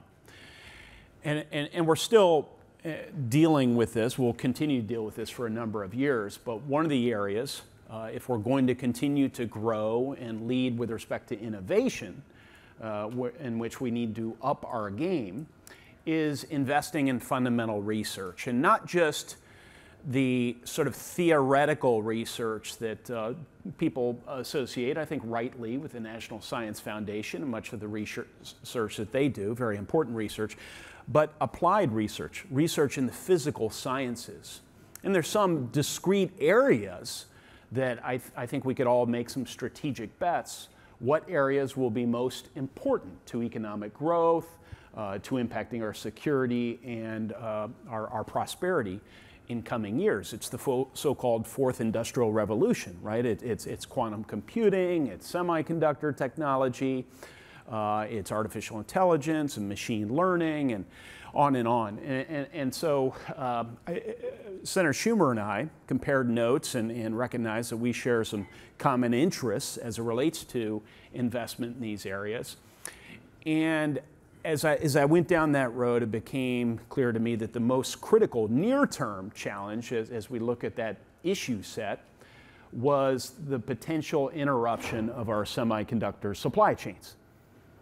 That happened to intersect after we had already put together some legislation, the Endless Frontier Act, and then lumped it together with some CHIPS incentives so that we could build more semiconductors in this country. It intersected with a big increase in demand for things with an on-off switch, right, which happened in conjunction with the pandemic. And it was real clear then that we had to up our game. Like it was too late.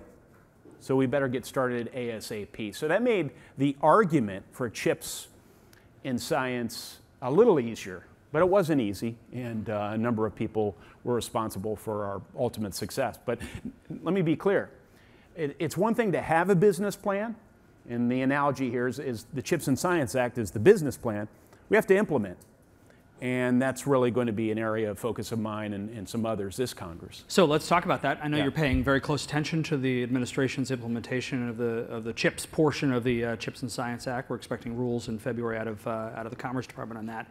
But you've also talked a lot about what you're expecting as part of this semiconductor investment. Up and coming tech hubs is something you've spoken a lot about, really changing the map for manufacturing in this U.S. Renaissance of semiconductor manufacturing, as you've talked about. So with this renewed emphasis on research and development, this renewed emphasis on manufacturing, what are you most looking forward to as we move into the implementation phase going forward? From a domestic standpoint, and what I think will be relatable to a lot of probably some people in this room, definitely some people who will watch this video, is I'm looking forward to making investments in our people. You know, so much of the CHIPS and Science Act is actually investment in human capital, in skills, from the associate's level or certificate level all the way up to the postdoc level. And that really excites me because you're investing in people's future. And you're giving them an opportunity to play a meaningful role, not just in the growth of the economy at a time when inequality across economic cohorts is growing, but also, I would argue, to play an outsized role in defending our way of life. Because this is the other part of subject matter interest here that drew me towards this issue set. When you're talking about economic growth and technological advancement or competitiveness, you're also talking about national security. And if I can go back home in Indiana, a place that I would argue has been overlooked as compared to many of the coastal conurbations that have received a lot of investment over generations, and say, no, we're going to invest. We're going to invest in the space through tech hubs, and we're going to invest in the people through skills in next-gen tech areas. And all we're asking is for you to work hard, to play by the rules, and do all you can to defend our way of life and be supportive of it. People start salivating. They love it. They've been looking for this opportunity. And so that's what I'm most excited about, is just the human impact of the investment. Yeah. And obviously the tech industry needs that high-skilled workforce to fill all the roles that we're creating as we continue to invest in manufacturing and innovation here in the U.S. And I want to ask you about a related issue that's going to be top of mind for Congress this year, and that's immigration policy, particularly as it relates to high-skilled immigration. You know, we have a great history of attracting the best and the brightest from around the world to come take advantage of our world-class education system, colleges, universities, graduate programs. We don't necessarily have as good a story to tell about encouraging all those next generation of innovators to stay here in the U.S. and start the next great technology company. What do you think Congress can do on immigration, particularly high-skilled immigration, which is highly relevant to the tech industry in this Congress? Yeah, we can change the immigration laws. We need to. We need to staple the proverbial green cards onto diplomas from major universities, especially in these high-growth areas. And then we need to offer more paths to legal status and citizenship as well. So that's what we need to do on the immigration front. As a political imperative, let me be clear, this won't happen until we deal with border security. Some would argue, well, that's an unrelated issue, that's just going to weigh down this other issue. However one characterizes it, that's how you get 60 votes in the U.S. Senate. The President of the United States needs to show some leadership on this issue. No, he doesn't even need to show leadership. He just needs to be attentive and meet a very low baseline and care about border security, and he has not. So he really, and he knows this. The polling is starting to get embarrassing, I think, for him, but there are reasons, domestic political reasons. We all have our own domestic political challenges that require some level of delicacy and navigation, and his are that in some corners, far left corners of his own party, very vocal fellow Americans are uncomfortable with the notion of border security. And we need to change that dynamic. So you're optimistic that this high-skilled immigration can be part of the dialogue and there can be action in Congress to address the fact that we need those high-skilled workers from around the world to come here to the U.S. Yeah. Getting back to the substance, and I don't want to deviate from that, yes, I am optimistic because very few of my colleagues will make the argument that this is not needed for purposes of economic growth or national security. Or innovation. They all understand the importance of this, and to me it seems nonsensical that we train at Purdue University, Indiana University, and Notre Dame to choose 3 random examples that happen to be from my home state.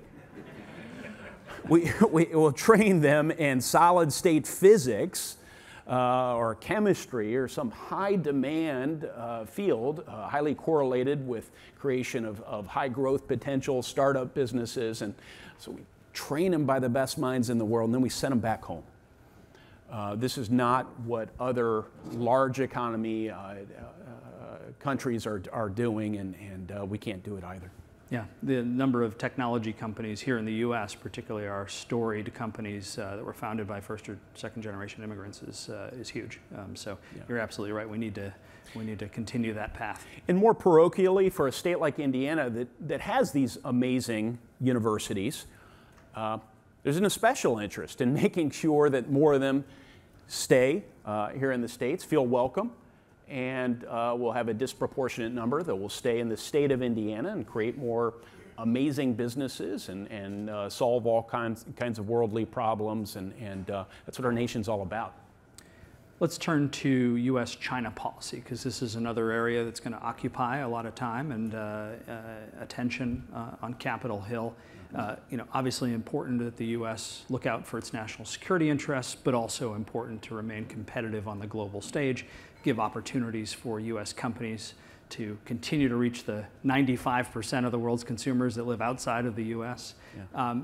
How do you think this debate is going to play out? A lot of your Republican colleagues have paid particular attention to this. We have new infrastructure being established on Capitol Hill to address these issues directly at the committee level.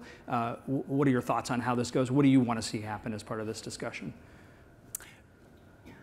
I want to have a lot of thoughtful debate about a lot of pressing issues as it relates to the U.S.-China competition.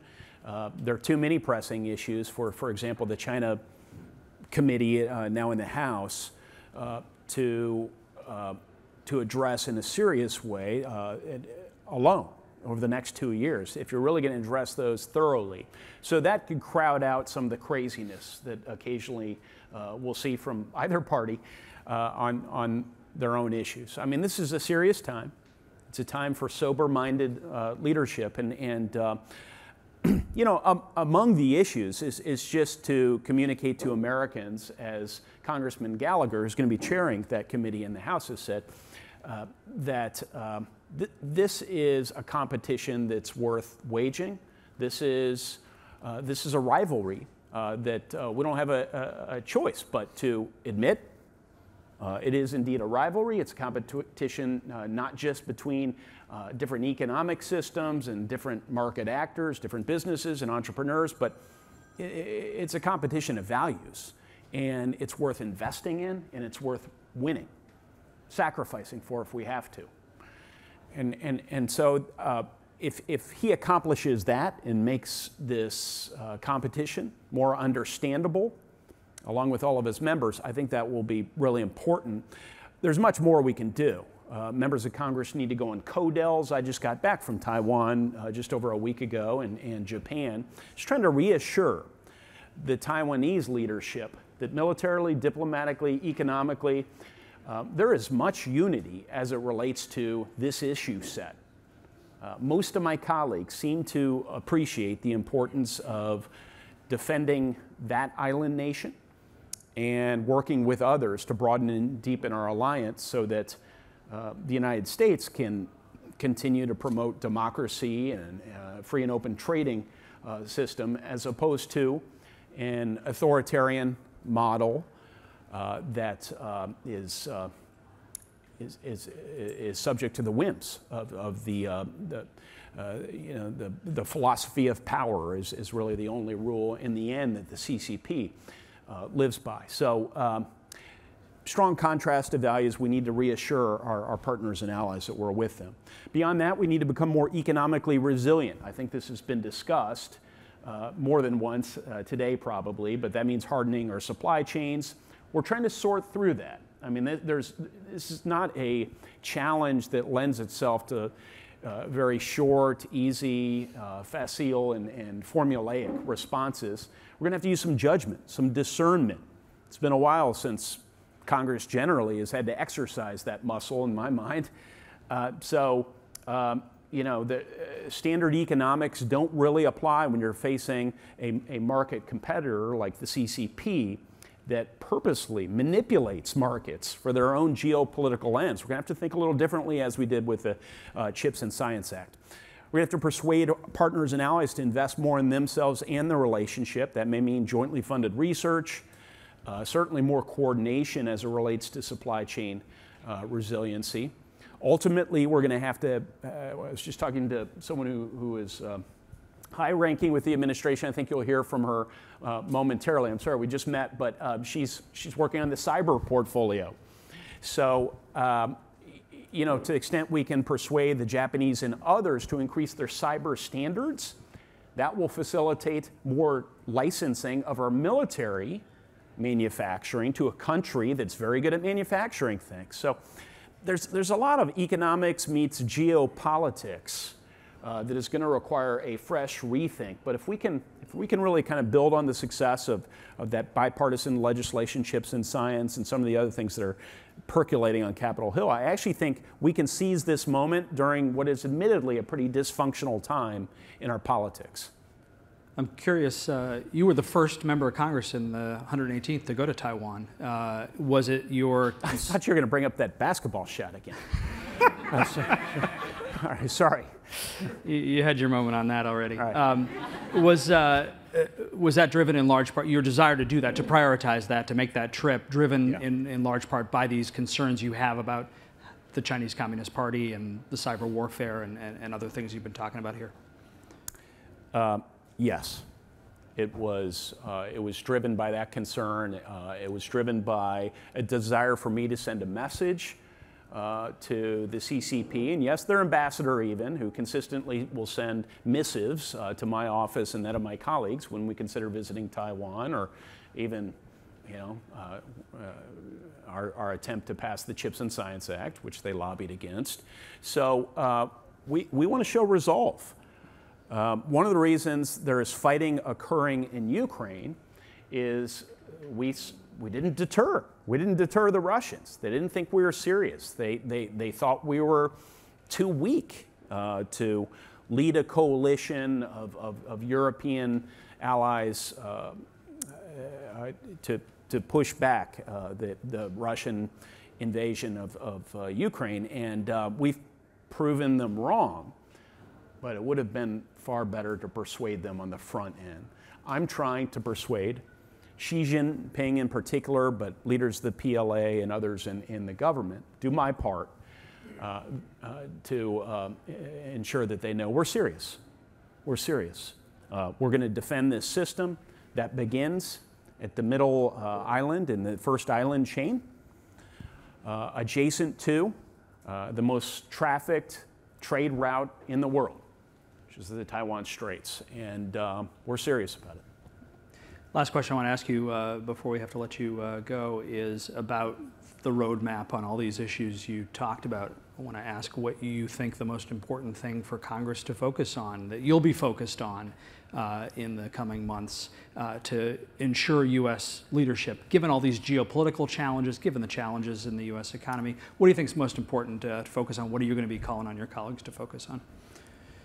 You know, I actually think the administration's theme that domestic policy is foreign policy is a good way to think about many things we should be focused on for the next couple of years. To the extent we can ensure that the research and development provisions in our tax code are more competitive than other large economy countries, including the Chinese, we need to focus on that. That's one discrete area, for example, where we're going to have to act, and I think early on this year. We need to be taking the same sort of approach to our regulatory policy. We need to continue to make the argument that free trade is not just about economic growth and dynamism, though it certainly is that, but it's also about national security as well. So to the extent we can make arguments, typically arguments that are made on behalf of growth and opportunity and innovation, and make those same arguments through a national security lens, I think that broadens the public appreciation of why some of these priorities are just so important. Inspiring the semiconductor industry to bring manufacturing home to the U.S. and instilling terror in the hearts of the Maryland Terrapins as they face the Indiana Hoosiers tonight. Senator Todd Young, thanks for being part of our program. Thanks so much. Appreciate it. Great job. Thank you. Thank you.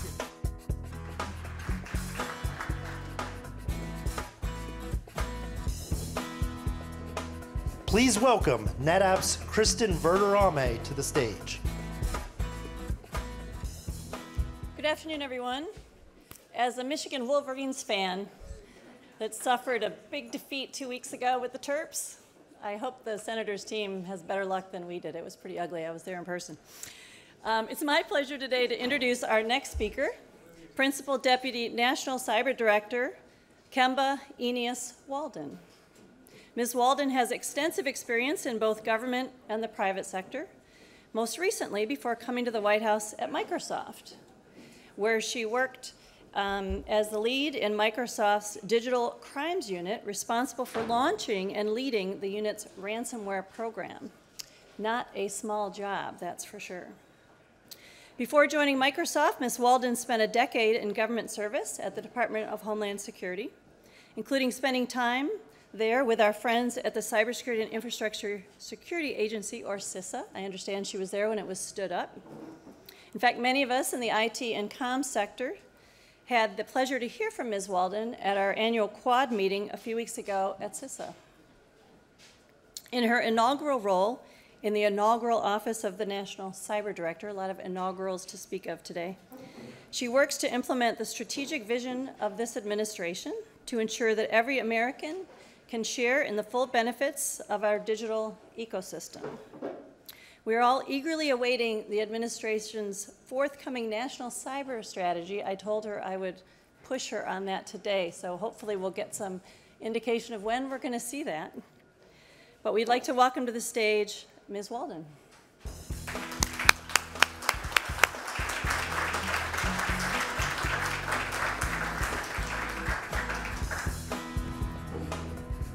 Thank you, Kristen, and welcome. Thank you. Such a great pleasure to have you here. Thank you for joining us, and thanks for being part of the program. And I think we need to start off by asking the time and date of release of the National Cyber Strategy. It's just between. They can't hear. I wish, right? I think it'll be during the day. During the day. Soon, maybe a weekday. A weekday, probably. Yeah. Okay, great. I think that's pretty much all anybody's looking for. Don't tell anybody I said that, though. Well, if we can't predict the actual date of release, which we can, let's talk about what's in there and what you're looking to accomplish as part of the National Cyber Strategy.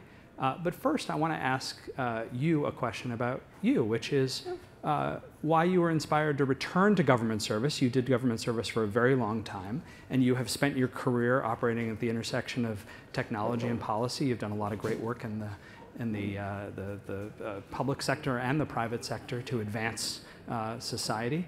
What about this role as Principal Deputy National Cyber Director was inspirational to you in this new office, and what brought you back to the government? Wow. So, you know, the throughput from my career has always been about making sure that communities can thrive safely, full stop. That's true in the internet. That's true when you're doing development programs. I have a development background before I became a national security lawyer. But every move I make has everything to do with making sure that communities are safe and they can thrive and prosper. So with that in mind, every time I take a job, I ask myself 3 questions. Is it mission oriented? Will I be able to add value? And will I grow, right? Or can I cause others to grow? And there's no better place to have mission and impact society and individuals than in the government.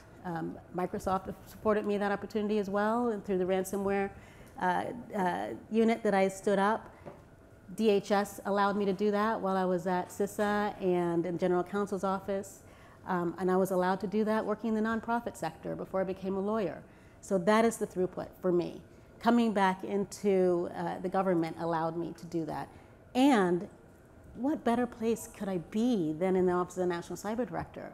We're setting up the newest office in the White House. That by itself is exciting. And we're setting it up to do phenomenal things. And I really was humbled when I was asked to be a part of that. And I'm doing everything in my power to add value to the space. Well, we're very lucky that you were convinced to come into this role and to bring your leadership and expertise into this important mission. So let's talk a little bit about the mission of the group and, importantly, what you're looking to accomplish with the National Cyber Strategy. I want to start off by talking about what must be one of the most challenging roles in the National Cyber Director's office, which is unifying a cybersecurity approach across all of federal government, because, of course, each agency, each department, each branch of government has its own cybersecurity focus. And I know one of the primary missions, one of the primary goals of the National Cyber Strategy is to bring some unity across all of that. So let's start there and how you're hoping to accomplish that Herculean task. Well, there's some very practical opportunities that we've taken advantage of. But let me first, do you know what a coxswain is on a rowing team? I feel kind of like a coxswain on a rowing team, right? We have to make sure there's something for everybody in the team to do. We just have to make sure we're rowing in sync and trying to get to where we need to go. And the coxswain is that small person sitting on the bow with their back turned to everything, trying to make sure everybody's rowing in the right place. Like, I'm a visual person, so that's essentially what we're doing. But we've taken some practical approaches, right? First, we recognize that every department and agency, every small and medium business, every nonprofit, every retail store has a cybersecurity role, right? Walmart's a cybersecurity company as far as I can tell, right? Target, Amazon, we're all in this space together. And we are merely the coxswain, making sure everyone is driving in the right direction. So we've taken practical steps. So for example, our federal CISO, who is in part of the Office of Management and Budget, is also our Deputy National Cyber Director in federal cybersecurity at ONCD.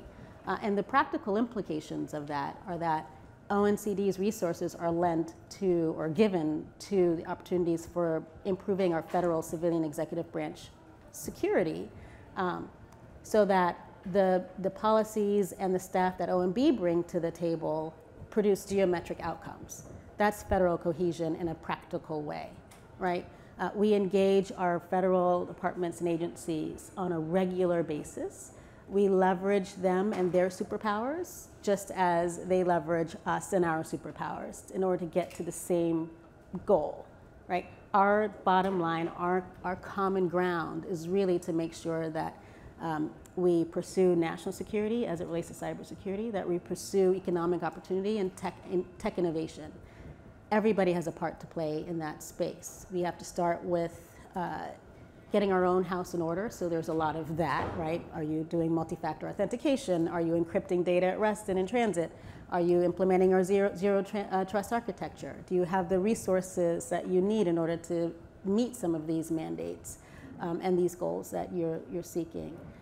So we have that conversation on a regular basis. We also, in a very practical way, develop the national cyber strategy on behalf of the president with everybody's interests in mind. So every department and agency had a role in developing what is now the national cybersecurity strategy. So it's not the ONCD strategy, it's not private sector strategy, it's not state and local strategy, it's the national cybersecurity strategy. And so all departments and agencies, in a coherent way, were able to bring their interests, their concerns, their solutions to that strategy alongside private sector, the nonprofit organizations, academia, state and locals, so forth and so on. So that's how we're driving federal cohesion. All right, so that's the federal piece, yeah. And it sounds like that's quite a task, bringing everybody together. Right. But it's a work in progress. Let's talk about the role of industry, because you alluded to the public-private partnership that's going to help drive this forward.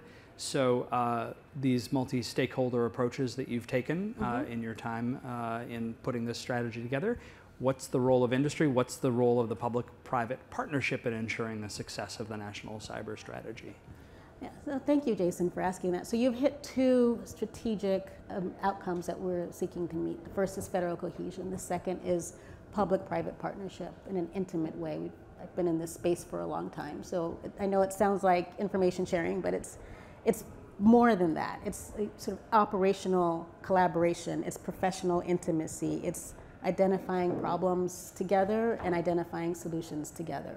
And so what do I mean by that? I mean, we are empowering organizations like the JCDC, like NSA's CCC, to be able to operationalize what the government can bring to bear so that the private sector can operationalize what they bring to bear, right? So like you said before, I was at Microsoft for a little while.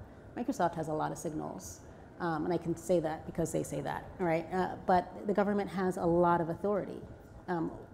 What amazing things can happen when you put a private sector entity together with, that has a lot of signals, that has a lot of data, together with the government entity that has intelligence and authorities to come up with solutions to sticky, complicated problems. You get geometric outcomes, like I said before. So government's able to perform or supply the platform and authorities. Industry is able to supply data and other information, right? Like CERCIA is going to help industry provide incident response data so that we can measure what we're able to manage together. And together we're going to operationalize and have impact, right? We've seen that in Ukraine, for example, right? The government was able to quickly get out intelligence to those that can take action. And those that could take action did. And they were able to protect domestic critical infrastructure from retaliatory effects. We can see Ukraine is still standing, I think in part because of that robust public-private partnership at that operational level. And we expect to see more. Great, and we look forward to supporting the work. I'm sorry, I was looking at my calendar. Remind me, what was the date you said this was coming out? All right. It'll be a weekday. Let's talk about Congress. Look, obviously, Congress has a role to play here. And I want to hear I don't want to ask you to make predictions, but I want to hear about what you think about the prospects for FISMA reform in 2023. But I also want to harken back to the fact that the reason the office of the National Cyber Director exists is because of Congress, and obviously the Cyber Solarium did a lot of great bipartisan work focused on the need for this position, the need for this role in office, and coordination across government. What is the administration thinking about trying to do with Congress to address what you might see as gaps in the legal or regulatory or legislative cybersecurity realm? And please do, if you can share your thoughts about FISMA reform for 2023, what you think might happen there. Sure. So first, I want to give, I know Senator Young was just here, I want to give Congress their due credit. They are, I think for maybe the first time in my cybersecurity career, I'm seeing Congress really thinking strategically about cybersecurity and making it happen. Right? The Office of the National Cyber Director was set up to be a strategic organization, looking at our strategic investments in cyber. What do we need to do now to make us more resilient in the future? That is our primary mandate. They've given us extraordinary authority to do that. So that's the first thing that they've done. But then look at what they've done in order to bolster the administration's priorities. They passed the bipartisan infrastructure law. Now the administration is full on ahead, including our office, in implementing in a responsible way. They passed the Chips and Science Act, which will buoy our resilience in semiconductor industry. They've passed the Inflation Reduction Act. I can go on, but they've really they've leaned in on what we need strategically in order to ensure cybersecurity. So for example, in the bipartisan infrastructure law, we have 355 grants that will be deployed. Those grants will require cybersecurity plans. ONCD is in that process, making sure that as we build out broadband to rural and urban communities, for example, that cyber is part of that, that security is part of that, so that it's a resilient build out and not something that's added on later. The Chips and Science Act has the obvious national security implications and economic opportunities there, but also has a little bit of has an element for workforce and upskilling and reskilling so that our semiconductor industry can thrive, which resolves a national security concern, but also, or doesn't resolve it, but reduces that risk, but also provides for economic opportunity and clearly tech innovation, right? And then the Inflation Reduction Act has some incredible investment in our electrical vehicle market, for example.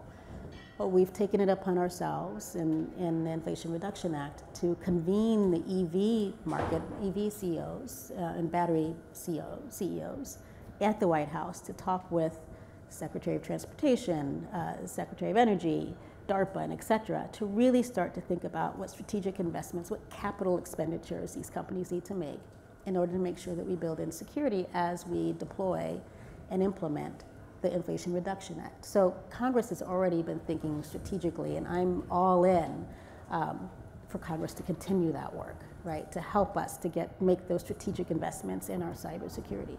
So when you're talking to these companies in the industries you mentioned and other industries, you're talking to CEOs, CISOs, CTOs.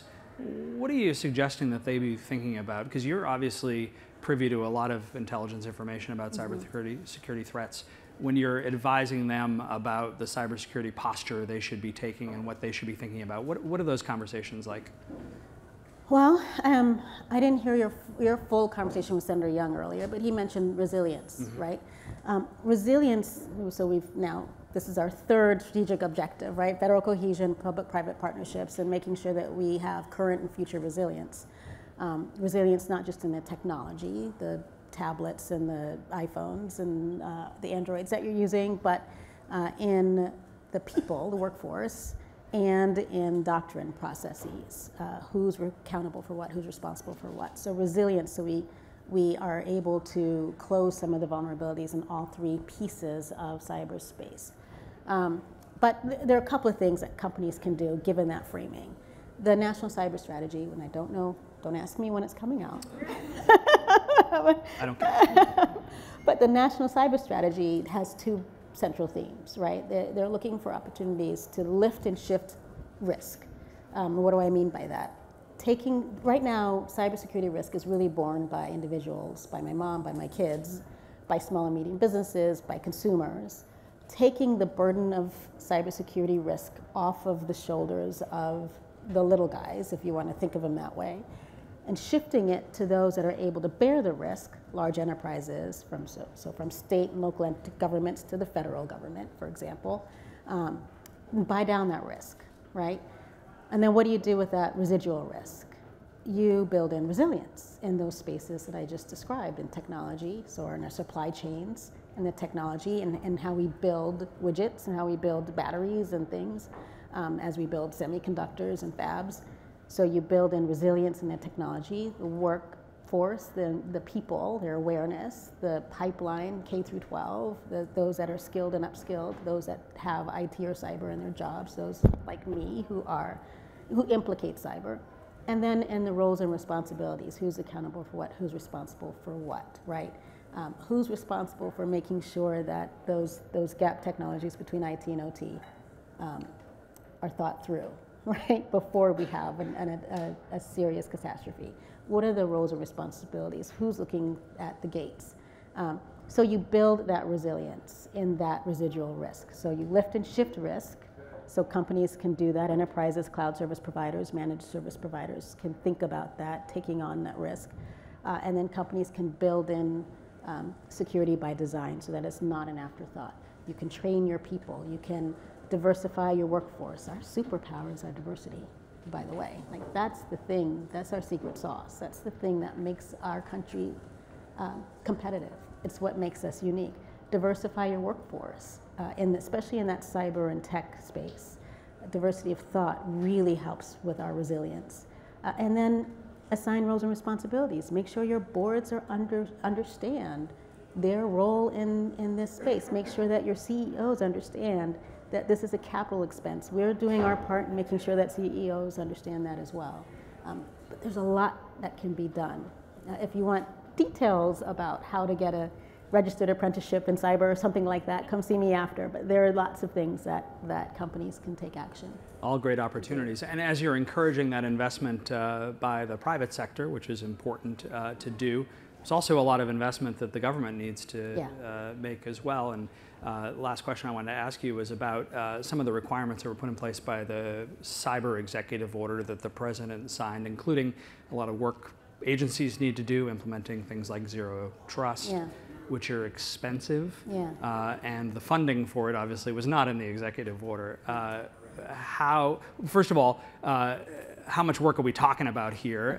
What are you expecting agencies to do? What do you want them to prioritize as part of that executive order's implementation? And how optimistic are you that there's a clear path for agencies to get the funding necessary to make these important changes? So I'm going to leave the funding to OMB, but I'm pretty optimistic. So for the fiscal year 24 funding cycle, Director Young and Director Inglis signed out a memo with the cybersecurity priorities. That hadn't been done before, for agencies to be able to to plan and to really consider in their budget request these funding opportunities, and to prioritize what cyber activities we would like to see happen. So that had tremendous impact on existing PASPAC now. We're working on the fiscal year 25 memo to identify those priorities, but to get to your more specific question, which is on Executive Order 14028, the federal government really needs to get our house in order, right? If we expect to raise security across the entire digital ecosystem, we've got to eat our own dog food, right? We've got to figure this out on our own. So, to the credit of departments and agencies, they're at the secretary and deputy secretary level, they are committed.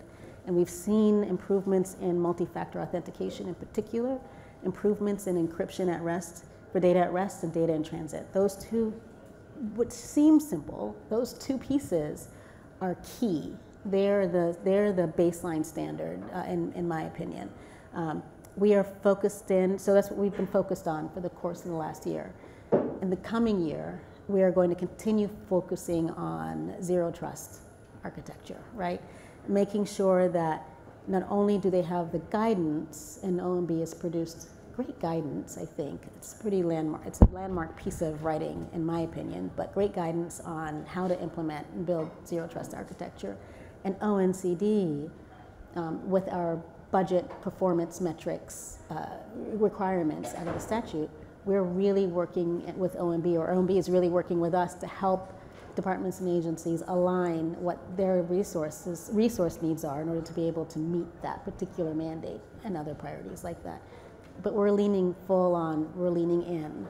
The government has to clean up its own house in order to have an impact on the digital economy. Well, I appreciate your focus on that, and I appreciate the delivery of the message to the private sector as well of the importance of this investment as the government is making those investments as well. And of course, the private sector is well positioned to help the government make the investments and upgrade the technology. And it's a mission that we look forward to supporting. Speaking of missions, the work that you're doing is so important to the future of the country. I can't thank you enough for your leadership in the role at the Office of the National Cyber Director. Can't thank you enough for taking the time out of your incredibly busy schedule to be here with us to share your vision and your roadmap with us today. So thank you, and I'd ask you all to join me in thanking Kemba Walden for being with us today. Thank you. Thank you so much.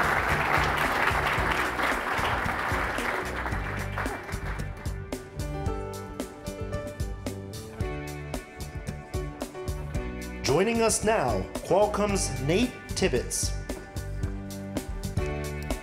Hey everybody, thanks for being here. I'm just going to make some brief comments on innovation while we're waiting for our next speaker. This inaugural Intersect Policy Summit really couldn't come at a better time. You can look at almost any headline making story on international trade to see why I'm praising this event right now, because innovation plays a key role for this country's increasingly intertwined economic growth and national security. Intersect also represents widespread recognition that the partnership of industry and policymakers in such matters is essential. And I'm not talking about centralized industrial planning, of course, but rather policies that encourage and incentivize R&D in engineering and technology areas that we've heard a lot about today. And I'd like to make sure that the laws and policies that economic historians most credit for U.S. economic and innovation leadership aren't omitted because we take them for granted, and that is strong patent rights. Our biggest global competitors adopted robust intellectual property protections because they serve the United States well. We're a model for the world in that regard. And they've taken advantage of moments when U.S. IP protection were weakened by poorly conceived policy or comments suggesting skepticism about patents. At Qualcomm, our engineers were able to produce inventions at the heart of 3G and 4G and 5G thanks to the U.S. patent system. That protection, backed by the rule of law, allows us to invest tens of billions of dollars in potentially risky R&D that produce thousands of technologies making possible GPS navigation and location services in your phone, mobile video and streaming, secure app store purchases, extended battery life, and so much more. I'll just close in saying that strong patent protection, as enshrined in the U.S. Constitution, Article 1, Section 8, if you're curious, is and will continue to be an essential pillar for kindling innovation, bolstering cybersecurity, and advancing U.S. technology leadership, the themes that are guiding today's discussion. And if I might, I'd like to thank ITI for convening this event. I think it's been informative and great event. I know it'll be the first of many. And I just, as a former chair of the ITI board, I would like to ask you all to join me in a round of applause to thank the organizing staff and the leadership of ITI for putting today on. Thank you all very much.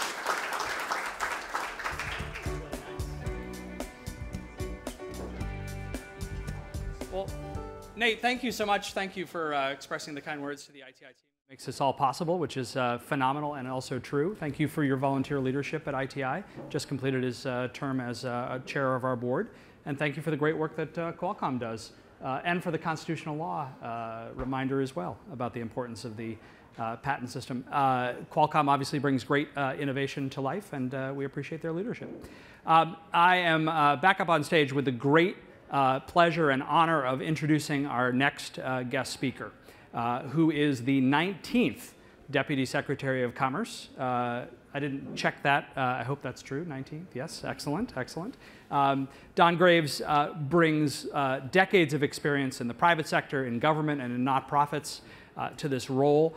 He has been leading the Biden administration's efforts to promote U.S. competitiveness and economic growth. The Commerce Department, as you all know, plays such a pivotal role in advancing innovation, in implementing some of the most important legislative actions that Congress has taken in recent years to promote that competitiveness. So his thoughts on the roadmap ahead are incredibly important. He's going to be talking with us about the importance of U.S. leadership in the ongoing high-stakes global tech competition and the Biden administration's strategy for promoting economic competitiveness and national security, securing the future of a stable, inclusive, and rules-based world order.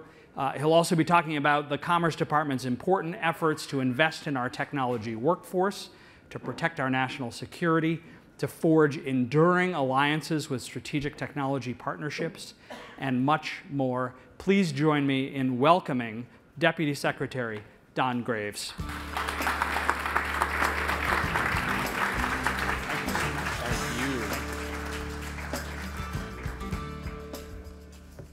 Well, thank you so much, Jason. Thank you, Nate. It's good to see my friend. Thank you to the Information Technology Industry Council for bringing us together for this summit. It's an absolute honor to be here with so many smart, thoughtful folks who are really driving the country forward.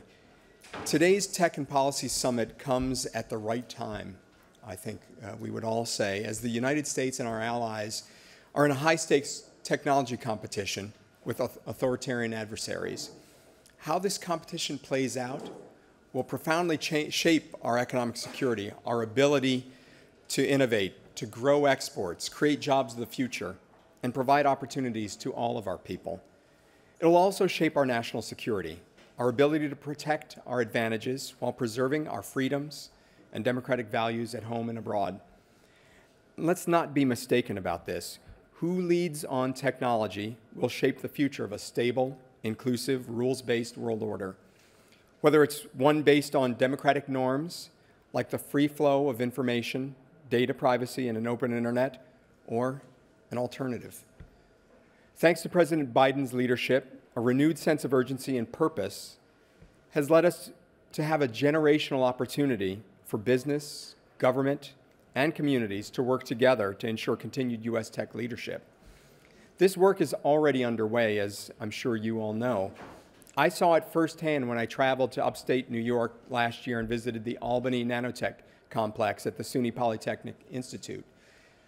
This complex is an advanced R&D facility led by New York Creates, which is a resource for public, private, and academic partnerships, and it specializes in commercialization projects, enabling access to semiconductor design and prototyping for startups, for smaller businesses and universities, as well as helping to attract investment for entrepreneurs.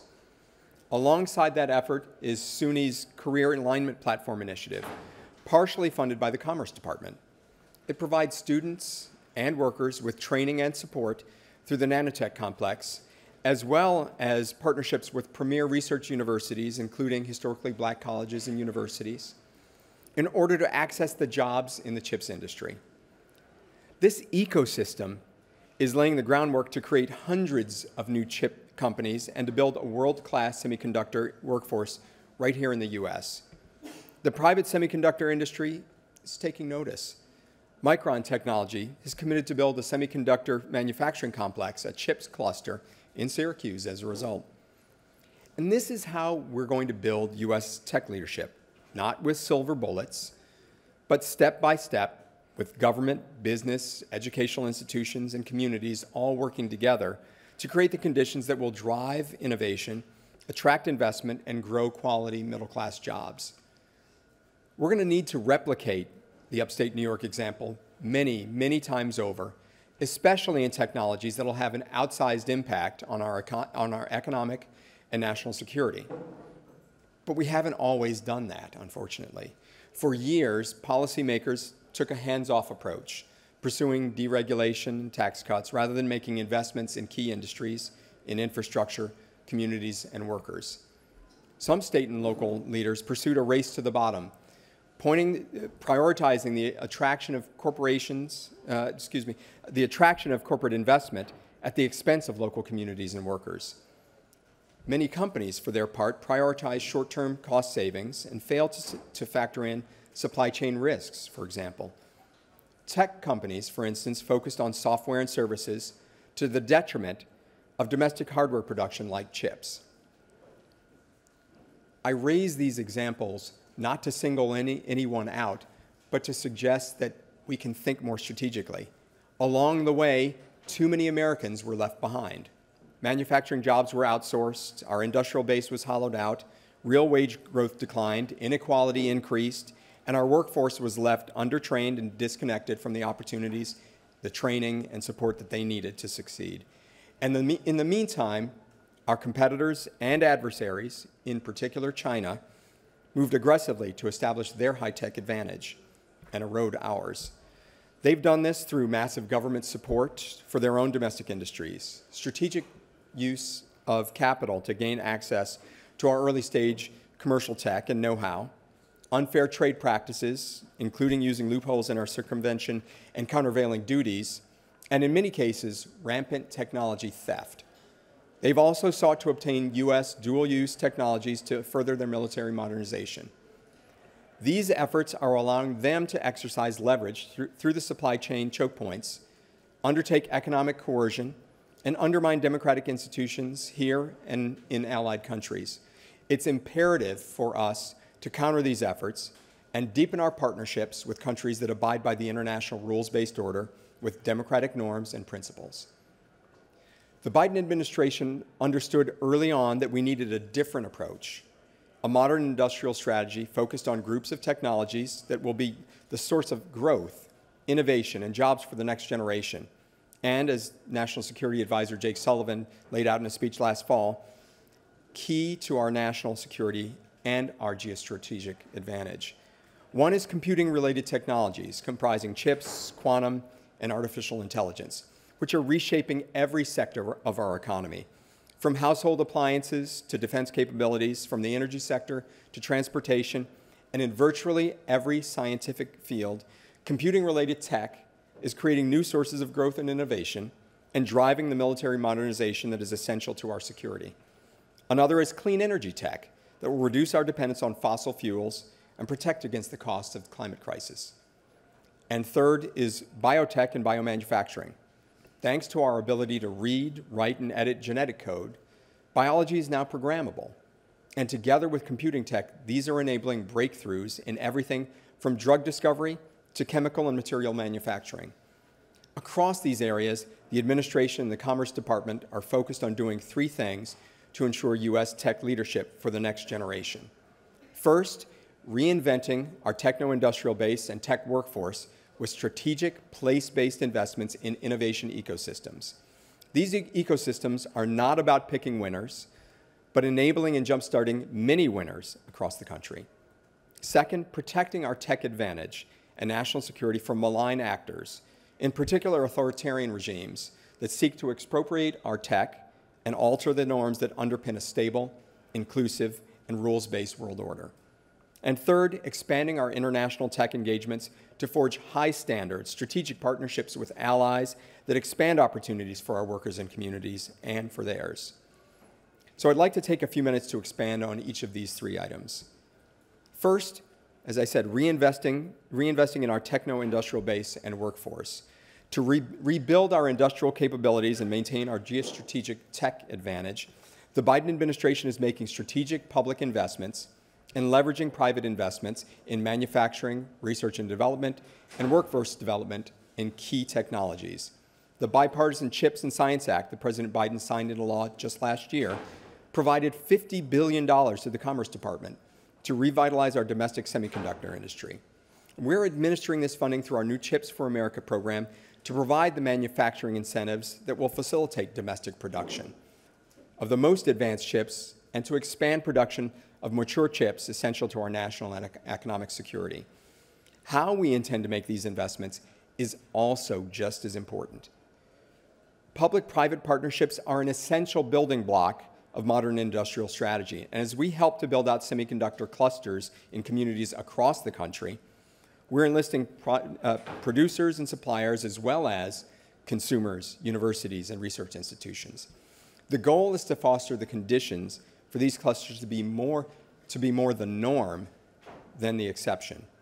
I'm also excited about the CHIPS program's research and development portfolio led by our National Institute of Standards and Technology, or NIST, which will help the private sector, government, scientific, and educational institutions to push the research and tech commercialization frontier.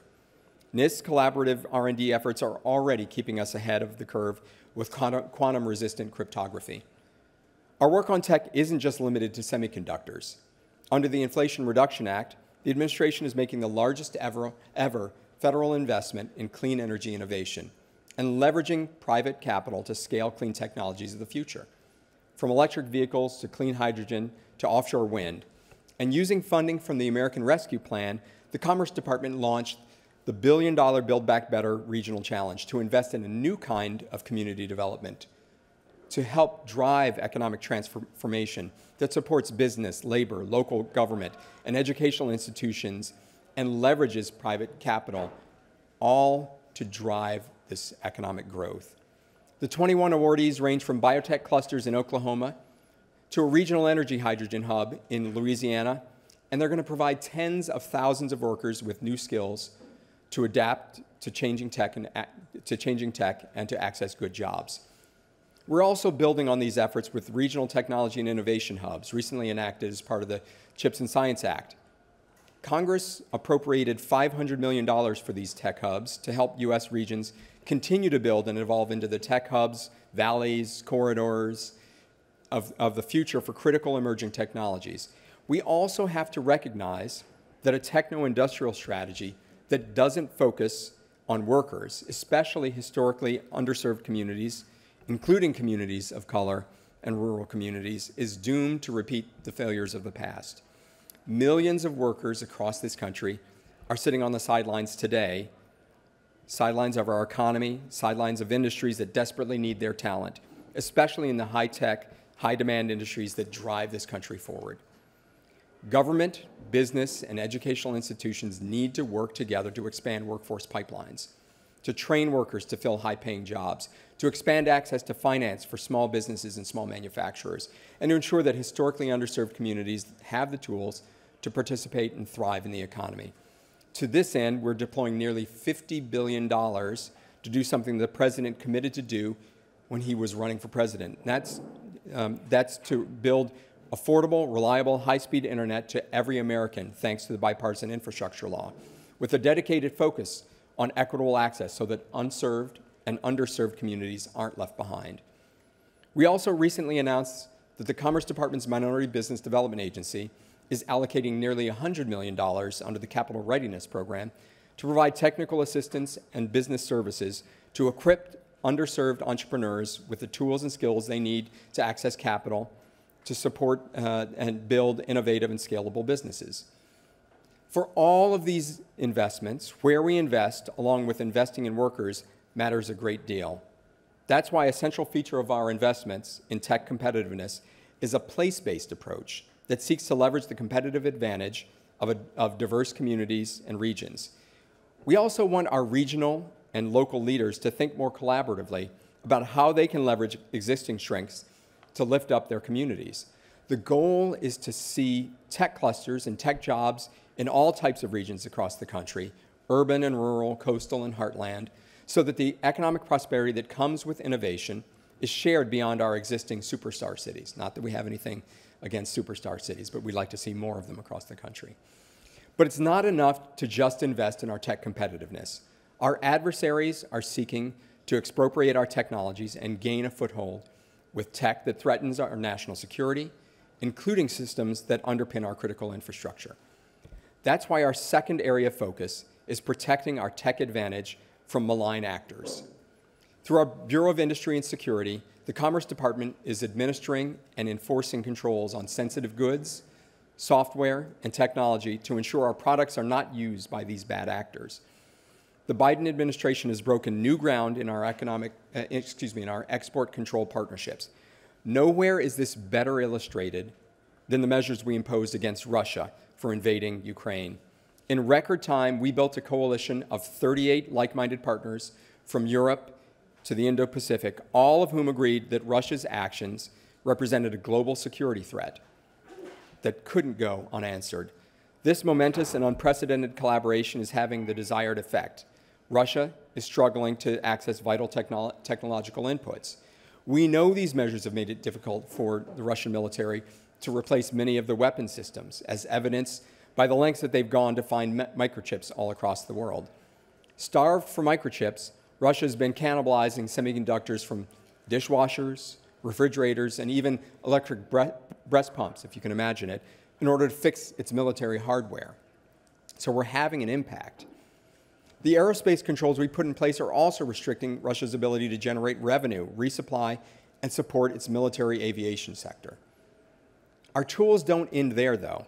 We're pushing back against unfair trade and investment practices by global competitors by rigorously enforcing our anti-dumping and countervailing duty laws to level the playing field for American companies and workers.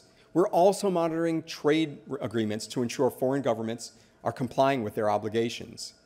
And we're bolstering our investment screening capabilities, including our review of inbound investment in U.S. companies and operations under CFIUS, the Committee on Foreign Investment in the U.S., to identify adversarial capital, especially in emerging tech fields. We're also in the process of considering outbound investment screening in areas where we may be inadvertently furthering our adversaries' efforts to undermine our economic and national security interests. The third area I mentioned is expanding our international alliances. We can't establish U.S. tech leadership without working closely with allies and like-minded partners on shared rules of the road and high standards that align with our interests across trade, technology, and cybersecurity, supply chains, infrastructure, climate action, and workforce development. Together with our allies, and I emphasize together, we can create more resilient supply chains that enable us to avoid factory furloughs at home and manage costs for consumer goods. Just as importantly, we can keep essential technology out of the hands of our enemies. And by setting standards at home, like NIST did just last week with its new AI risk management framework, and helping to raise standards in other countries around the world, we can alleviate downward pressure on American wages and environmental standards. We can set the rules of the road for international standards for emerging technologies like AO and biotech, and protect essential intellectual property, as Nate mentioned, that ensures a level playing field for the future. Here are just a few of the examples of what we're doing with our partners in the Indo-Pacific, Europe, Latin America, and Africa. As many of you know, I'm sure, we created the US-EU Trade and Technology Council, or TTC, to help shape the rules of the road on emerging technology, including through technical standards bodies. We're negotiating the Indo-Pacific Economic Framework for Prosperity with 13 partner countries, including a focus on digital economy and clean tech. We're also working with partners through the Quad and the TTC to promote trusted telecom infrastructure that's secure, that's effective, and promotes existing U.S. and allied technological advances. We believe that open radio access networks are also a key part of the equation. We worked with Canada, Japan, Korea, and the Philippines, Singapore, and Taiwan to jointly announce the establishment of the Global Cross-Border Privacy Rules Forum. The CBPR is a government-recognized and multilateral data privacy certification that's facilitating cross-border data flows across different data privacy regimes, and importantly, allowing companies to certify their global operations to internationally recognized data privacy standards. I was also thrilled just a few months ago to travel to Romania to help elect Doreen Bogdan-Martin as the first female Secretary General of the International Telecommunications Union. Through the ITU, we're partnering with developing nations to address broadband development and deployment, connect the unconnected, to increase digital adoption and inclusion, and to develop digital skills. We've already amplified all of these efforts by facilitating private sector infrastructure deals, including digital and clean tech projects, that featured prominently in the $15 billion worth of deals that were announced by President Biden last month at the recent U.S.-Africa Business Forum here in Washington. This is a major opportunity for U.S. businesses, and hopefully just the start. As leaders of many of these countries, repeatedly tell us that they view the U.S. private sector as the partner of choice. All of these international engagements that I've just outlined are the result of a tremendous amount of work, both inside the Commerce Department and across the Biden administration, and they're worth celebrating. But it's going to take participation from the U.S. private sector, especially in the form of public-private partnerships and commercial deals in areas like digitization, space commerce, clean tech, health security, R&D, upskilling, and SME development for us to be successful. And that's part of my broader ask to all of you today. You represent some of the most innovative companies across our private sector and across the globe. The investments, actions, and engagements that I've outlined are all geared toward preserving U.S. tech leadership. But if we've learned anything in recent years, it's this. Our long-term competitiveness is about more than what government can do for business. It's also about how U.S. businesses can lean forward. From my conversations with CEOs, entrepreneurs, and small business owners, I know that the private sector gets this. You want to be part of the solution, and we're glad that you're participating. Consider how you can innovate not just what you're producing, but how you work, your business models, your human capital and talent management strategies, including diversity and inclusion. Engage with us at the department and across the Biden administration as a whole. Lean into public-private partnerships that further our shared goal of U.S. tech leadership. If we work together on this agenda, I believe that we can preserve U.S. technological advantage, spur innovation, productivity, exports, and jobs into the next generation, and ensure our national security in ways that promote democratic values and norms around the world. And with that, I want to thank ITI for bringing us together today. Thank you.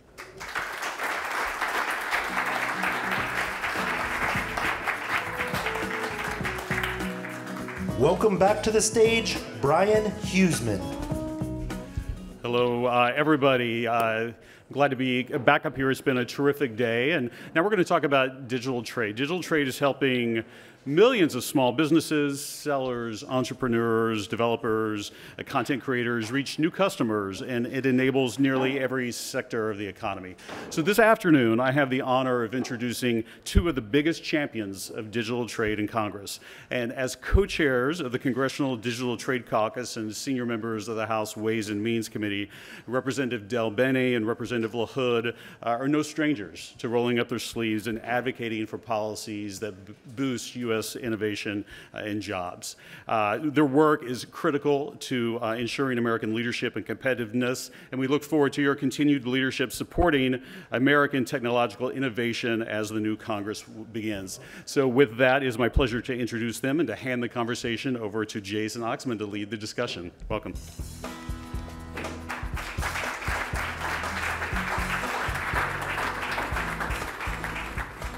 Thank you, Brian.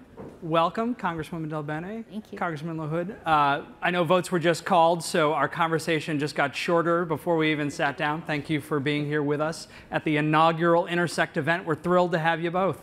Thank you. Thank you. Happy to be here. Our conversation today, as Brian mentioned, is about an all-important topic for the U.S. innovation-driven economy, and that is digital trade.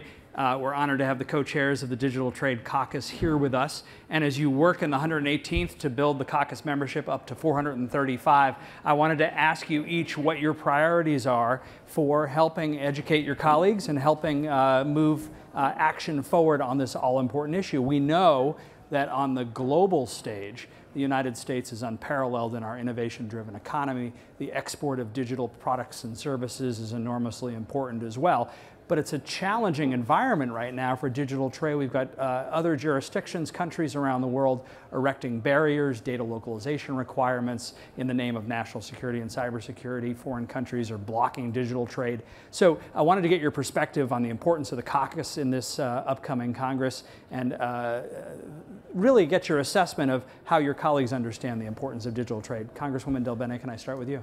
Absolutely. Well, it's great to partner with Congressman LaHood. We've been partners on this for a while now, and it's incredibly important. Making sure that folks understand what digital trade means has been an important part of our work as a caucus to educate folks on it. Clearly, we need to be rule makers, not rule takers. And when we look at the digital economy, that's very important. We've got 8 million jobs in the US that are dependent on digital trade. Half of our services exports are digital trade related. So it's an economic issue, but it's also about making sure our values are represented, that we uphold our values, that we counter digital authoritarianism. And so when we talk about what our goals are, that's a key part. We have a resolution we'll be doing again to talk about principles that are going to be important to digital trade. And so moving forward, it's critical. We have a lot of opportunity out there, and especially opportunities with IPEF and APEP and agreement with Taiwan to make sure we are working with like-minded partners and setting those rules. So there's a lot of opportunity, a lot of work to be done. Well, thank you, Jason. I want to thank ITI and all the member representatives here today, and thanks for your engagement on important issues related to policy. I am thrilled to partner again with Susan as part of the Digital Trade Caucus. I tell people I learn every day in this space, something new, something different about digital, e-commerce, gig economy, all of the above. And so as we take on our new roles in the Congress, we also both serve on the Ways and Means Committee, proud to be again on the Trade Subcommittee on Ways and Means, and the importance of the caucus. And we're not at 435 yet, but we're working at it, Jason, to get more members engaged and involved. And I have found, at least on my side of the aisle, that the Republican members that have joined, I mean, as we all know, members of Congress are very busy, lots of things going on. And so what we've done on the caucus, both at the staff level and the member level, is just tried to educate people on the importance of digital, the importance of e-commerce, and some of the issues that are out there as we look at, as Susan said, the authoritarian digitalization that we see in Europe and some of the protectionist measures there, but also domestically things on how we can make sure that we're doing everything possible to make sure that we have the most robust e-commerce system in the world. And the technology that's out there and the innovation out there is really tremendous. And so as we look at regulatory issues, we're obviously monitor those very closely. But we also acknowledge that, when we look at COVID was very challenging, very disruptive. But we also saw what came out of COVID in terms of innovation on the digital side, the e-commerce side, and the explosion that we had there. And so lots of different issues to deal with there. We continue to grow the caucus. We continue to educate our members. We continue to be strong advocates with the administration. And I anticipate, under the Republican majority, at least on the Trade Subcommittee, I think we'll have a really aggressive, robust trade agenda and raise a number of these issues that Susan and I have been engaged on. Well, that's terrific. And I want to ask about that education role. And Congresswoman Dilbeni, you alluded to this as well, the importance of helping your colleagues understand the importance of digital trade and pro-trade policies in Congress. I wanted to ask you, as you've had these conversations in recent years, because this is an area you've been very active in for a long time, what are some of the misperceptions or the misconceptions about digital trade that you hear from colleagues and you think as you fulfill this education role through the caucus, it's important for you and for industry to help support in that education mission about the importance of digital trade? I think a lot of folks think it's just about a few technology companies that care about digital trade. It's really about everything. Every sector of our economy depends on digital trade and data flows, and so that's a key thing I don't think people understand. If you look at, for example, Boeing out in my neck of the woods was using data and making sure that they could transfer data so they could look at fuel efficiency and continue to make planes more fuel efficient. Those cross-border data flows were key to that. I don't think people think broadly about what digital trade means. I think they kind of encapsulate it as maybe mattering, again, to a small sector of the economy and a very small set of products, as opposed to really being foundational to the way our economy works broadly. And I think when people understand that and the breadth and the importance, not only the economic importance, but the importance in terms of setting our values on issues like privacy, how information is used and protected, cybersecurity, et cetera, it really highlights how important this is, how broad it is, and how critical it is overall for economic agreements that we have. And speaking of those agreements, and Congressman LaHood, you alluded to this, the Biden administration has expressed some doubt about traditional trade agreements, and and has been pretty clear that they don't necessarily support the entering into those agreements and market opening provisions that we generally offer to our allies as part of those trade agreements. Can you talk a little bit about how that fits within the caucus work and maybe even the Ways and Means work that you mentioned before? How do we get back to a place where we are really promoting and advancing those kind of trade agreements and using the market opening provisions that are so important to offer to our allies as part of those trade negotiations? Well, I think it's vital that we engage in the trade space. And again, I think we've been deficient there. If we look at what we did in USMCA, obviously the 28 chapters of USMCA covered a lot of ground. But you look at the digital chapter, I look at that as kind of the gold standard for what we ought to look at for future trade agreements. So we have a trade agreement in place right now that addresses digital. A lot of work went into that. But I think it's functioning very, very well. And as we look at these other opportunities, it's not like we have to reinvent the wheel in terms of what we need to do on digital. I just got placed on the Select Committee on China, which I'm proud to serve on. Obviously, a lot of interest there. But when we look at the Indo-Pacific region, we have to be more engaged. Our like-minded allies there, whether it's Japan or South Korea or Indonesia or Philippines or Australia, they're craving our leadership there. So on digital, I think we can look at how do we do a digital agreement there. And I know the administration has put out the framework through IPAF, but I have real concerns about the lack of enforcement there, the non-binding nature of it, and the market access. Listen, I'm all for more engagement. I think we have to go to the next step. And I think on digital, we have a real opportunity to do that in the Indo-Pacific region. Again, building off USMCA with that success we had there. Congresswoman Del Bene, you mentioned IPAF, an important framework, has some great ideas in it. You also mentioned the America's Partnership for Economic Prosperity, APEP. Yeah, get IPEF, APEP, get your acronyms. Too many acronyms. Again, a great initiative, and there's been a lot of interest in the Americas region in participation, but some have suggested that's no substitute for trade agreements, and as Congressman LaHood mentioned, those trade agreements contain real provisions, USMCA, really important with the digital chapter in particular. What's your thoughts on what we should be encouraging the administration to look at as part of trade policy? Are these frameworks and these proposed partnerships enough, or should we be doing more? Well, I think, and was able to meet with Ambassador Tai recently, and have had many conversations about the importance of digital trade and the work that's happening in IPEF and in APEP, but in IPEF in particular, since I had been in Asia this past summer, all of the discussions we had, digital came up pretty regularly in terms of making sure that we were working with our partners and fighting some of the authoritarian models that they were seeing throughout their region to really lead there. So I do think that that pillar as part of the Indo-Pacific Economic Framework is critical and important, and there clearly can be things in there that are enforceable and binding and uphold our values. So I think that's important work, and I think we're going to continue with that and and some of them are working broadly with other parties. So as we also look at APEP and others and building off of some of the work that we've done already, for example, USMCA and others is an important opportunity for us. But I think it's really important that Congress has a voice and is very involved in this process, because some of the work we do is going to be important to help in our trade agreements. And one example, and those of you who've heard me speak before won't be surprised, to hear me talk about privacy. But if we're going to include things like privacy as part of an agreement and what those rules are going to be, we need to have domestic policy to talk about what we think privacy should look like. We haven't done that yet. So from a congressional side, one of the things we can do is pass policy that we have strong domestic policy.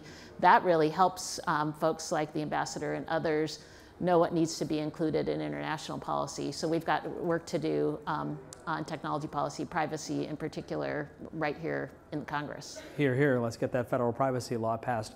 Congressman LaHood, you mentioned that you've been named to the select committee that's examining the business practices of the Chinese Communist Party and the challenges that poses to American businesses in the digital trade arena. It's very difficult for U.S. businesses to compete fairly in China for a whole host of reasons. And I know this select committee is not a legislation drafting committee, but I wonder if you can share with us in the early days whether some of these issues that we've been talking about here, the way in which the Chinese Communist Party makes it near impossible for American businesses to compete fairly, the digital trade challenges that those business practices in China pose to American businesses. Do you think that'll be part of the discussion within the committee, even if it doesn't produce legislation? Is this an area where we can expect the inclusion of these topics? Well, I think a couple things to note. This was one of the first bills we put on the floor, was to create the Select Committee on China. Got over 100 Democrat votes, so very bipartisan bill. I think both parties recognize we have to do something different when it comes to China. And whether that's in the national security space, whether that's in the technology space, whether that's in the human rights space, there is plenty of work to be done there. And so I like the fact that it's a bipartisan committee. Mike Gallagher is going to lead it for us. Again, I'm happy to be a part of it. If you look at the members we've populated the committee, very substantive members that work across the aisle. So we're taking it very seriously. And I know Leader Jeffries will be appointing members to the committee on the other side. But we look forward to having bipartisan policy solutions. And you hit on it, Jason. I mean, it's a balance, right? Because of the malign activities that the CCP is engaged in, particularly on the technology side, right? They don't abide by the same rules and standards that every other industrialized country in the world does. And then you get into the theft of our intellectual property and how they continue to, I think, abuse the World Trade Organization and a number of things they do there. So it's going to be a balance between, on the economic side, obviously we have a relationship. There's a market there that many of the products that are grown in my district go there. And so I would say a lot of my colleagues want to go to a Cold War mentality with China, but this isn't what Russia was 40 years ago. We are intertwined at every level. And so it's figuring out that balance. And I think that's what you'll see from the committee, is looking at proposals and policies on what we can do differently as it relates to China. And I think that'll be constructive for all of us. So I'm looking forward to diving in and engaging in it. Another area that the Digital Trade Caucus was very active in, and we hope will still continue to be active and show leadership, is in tax, and particularly the proliferation of digital service taxes around the world. The caucus has taken a leadership role in making clear that those are not good for global business, not good for American businesses. There's been a lot of optimism about the OECD moving forward on that, but it goes in fits and starts. I wanted to ask you, Congresswoman Del Bene, if you think that tax policy, and particularly watching those digital service taxes, will be another part of the caucus's activities going forward. Absolutely. I think we'll continue on that, because they have been very targeted, obviously very discriminatory towards U.S. companies. Mm-hmm. And we need to come up with a model. I think that's why the OECD taking the lead on this has been so important, so that there is a model. The tax policy generally is built on physical presence and physical goods, and we need to update that to represent the way our economy works, our international economy works. And so having a broad agreement there is going to be important, as opposed to separate digital services taxes that could be put in place. So my hope is that we continue to support a broad effort there, as opposed to see discriminatory taxes go into place. Right. Yeah, I would just follow up on that, Jay. I agree with much of what Susan said. I mean, we have to be united on the DST front and the protectionist measures that the EU continues to put out. It's, I think, of grave concern. Obviously, they don't like the fact that we lead the world in technology and our platforms and how they're used throughout Europe. But it's figuring out, how do we navigate the relationship we have with them, when it comes to lots of other things. But clearly we have to get this right. We have to stand firm, because it's going to set an important precedent. And of course, if they get their way with some of these things, it's going to have a cascading effect around the world. We have to send you off to go vote. One last question, because we have the industry gathered here in the room in front of you. What's the most important thing that we can do to support the future success, the continued success of the Digital Trade Caucus under your leadership going forward? Congresswoman Del Bene, I'll start with you. Well, I'd say help us educate folks by letting them know how critically important it is that we move on digital trade, on issues like privacy. Again, we can't set international rules if we aren't doing a good job of setting rules right here at home. So people need to realize how important it is, and all of you can speak very specifically about that to members. That make a huge difference. Great. All of you are friends with a member of Congress. Get them to join the caucus. If they're not a member of the caucus, there you go. Get them to join the caucus and be a part of it. Even if they can't show up to every meeting, their staff can show up. It's vitally important, that education part, that advocacy part, and making sure we're staying in touch with their office. Fantastic. Great. Congresswoman Del Bene, Congressman LaHood, thank you so much for wrapping us up here at the Intersect. Thank you. Thank you. Thanks, Jason. Thank you so much. Thank you. Thank you. Well, and I have the distinct pleasure of, again, thanking the co-chairs of the Digital Trade Caucus and thanking all of you for just what a fantastic day. We're not quite done yet. We're about to go to a reception. But before we do head down the hallway to that reception, let me just thank you all for being part of this inaugural event. You know, when the ITI team first suggested doing this and launching a tech policy summit to fill what we thought was a void and a need for this kind of conversation, this is exactly what I hope to accomplish. I want to thank you all for being here to listen to these policy leaders, to be a part of the conversation. I want to thank in particular the ITI member companies that supported this inaugural event to make it possible: Amazon, Salesforce, Grant Thornton, NetApp, Qualcomm, Cognizant, Fujitsu, Accenture, Ericsson, Siemens, and Tenable. I also want to thank all of our speakers today for their thought-provoking discussions, great ideas, great words to enrich our conversation and hopefully carry us forward. It's been an honor to host them all on the Intersect stage. You know, we discussed a range of issues today on how the U.S. can take full advantage of the CHIPS and Science Act and implementation for the benefit of communities across the country. We explored how our industry can work to bridge the digital divide and strengthen the talent pipeline that's so important for the next generation of leaders in tech. We explored the multitude of ways in which we can continue to position the U.S. as a global leader in technology and innovation. Now, in 2023, and ITI members know this particularly well, it's going to be a very challenging year in the global policy environment. But more importantly, we have the opportunity to come together to face those challenges with real concrete solutions. And as technology continues to evolve, we know that the work of the private sector in partnership with government will be crucial to accomplishing the goals that we've all set forth collectively. And it's the people in this room, it's all of you, who will help us accomplish those goals. ITI will continue to advance opportunities for U.S. tech leadership on the critical issues that we work on behalf of our members: AI, privacy, climate change mitigation, in areas that drive competitiveness, export controls, outbound investment, and economic growth. We invite you to share your experience that you've had today with your various audiences online. Encourage you to tweet or post or exchange on social media about today's events.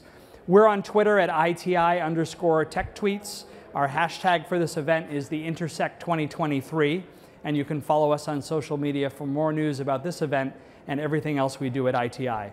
Now, thanks to ITI member Tenable, we now move to a reception where we will continue the conversation. The adjacent activation space also features a number of exhibits from our member companies that I encourage you to take a look at and enjoy and interact with as well. Again, on behalf of the entire ITI team, thanks for being part of the Intersect, and we look forward to welcoming you for a celebratory drink.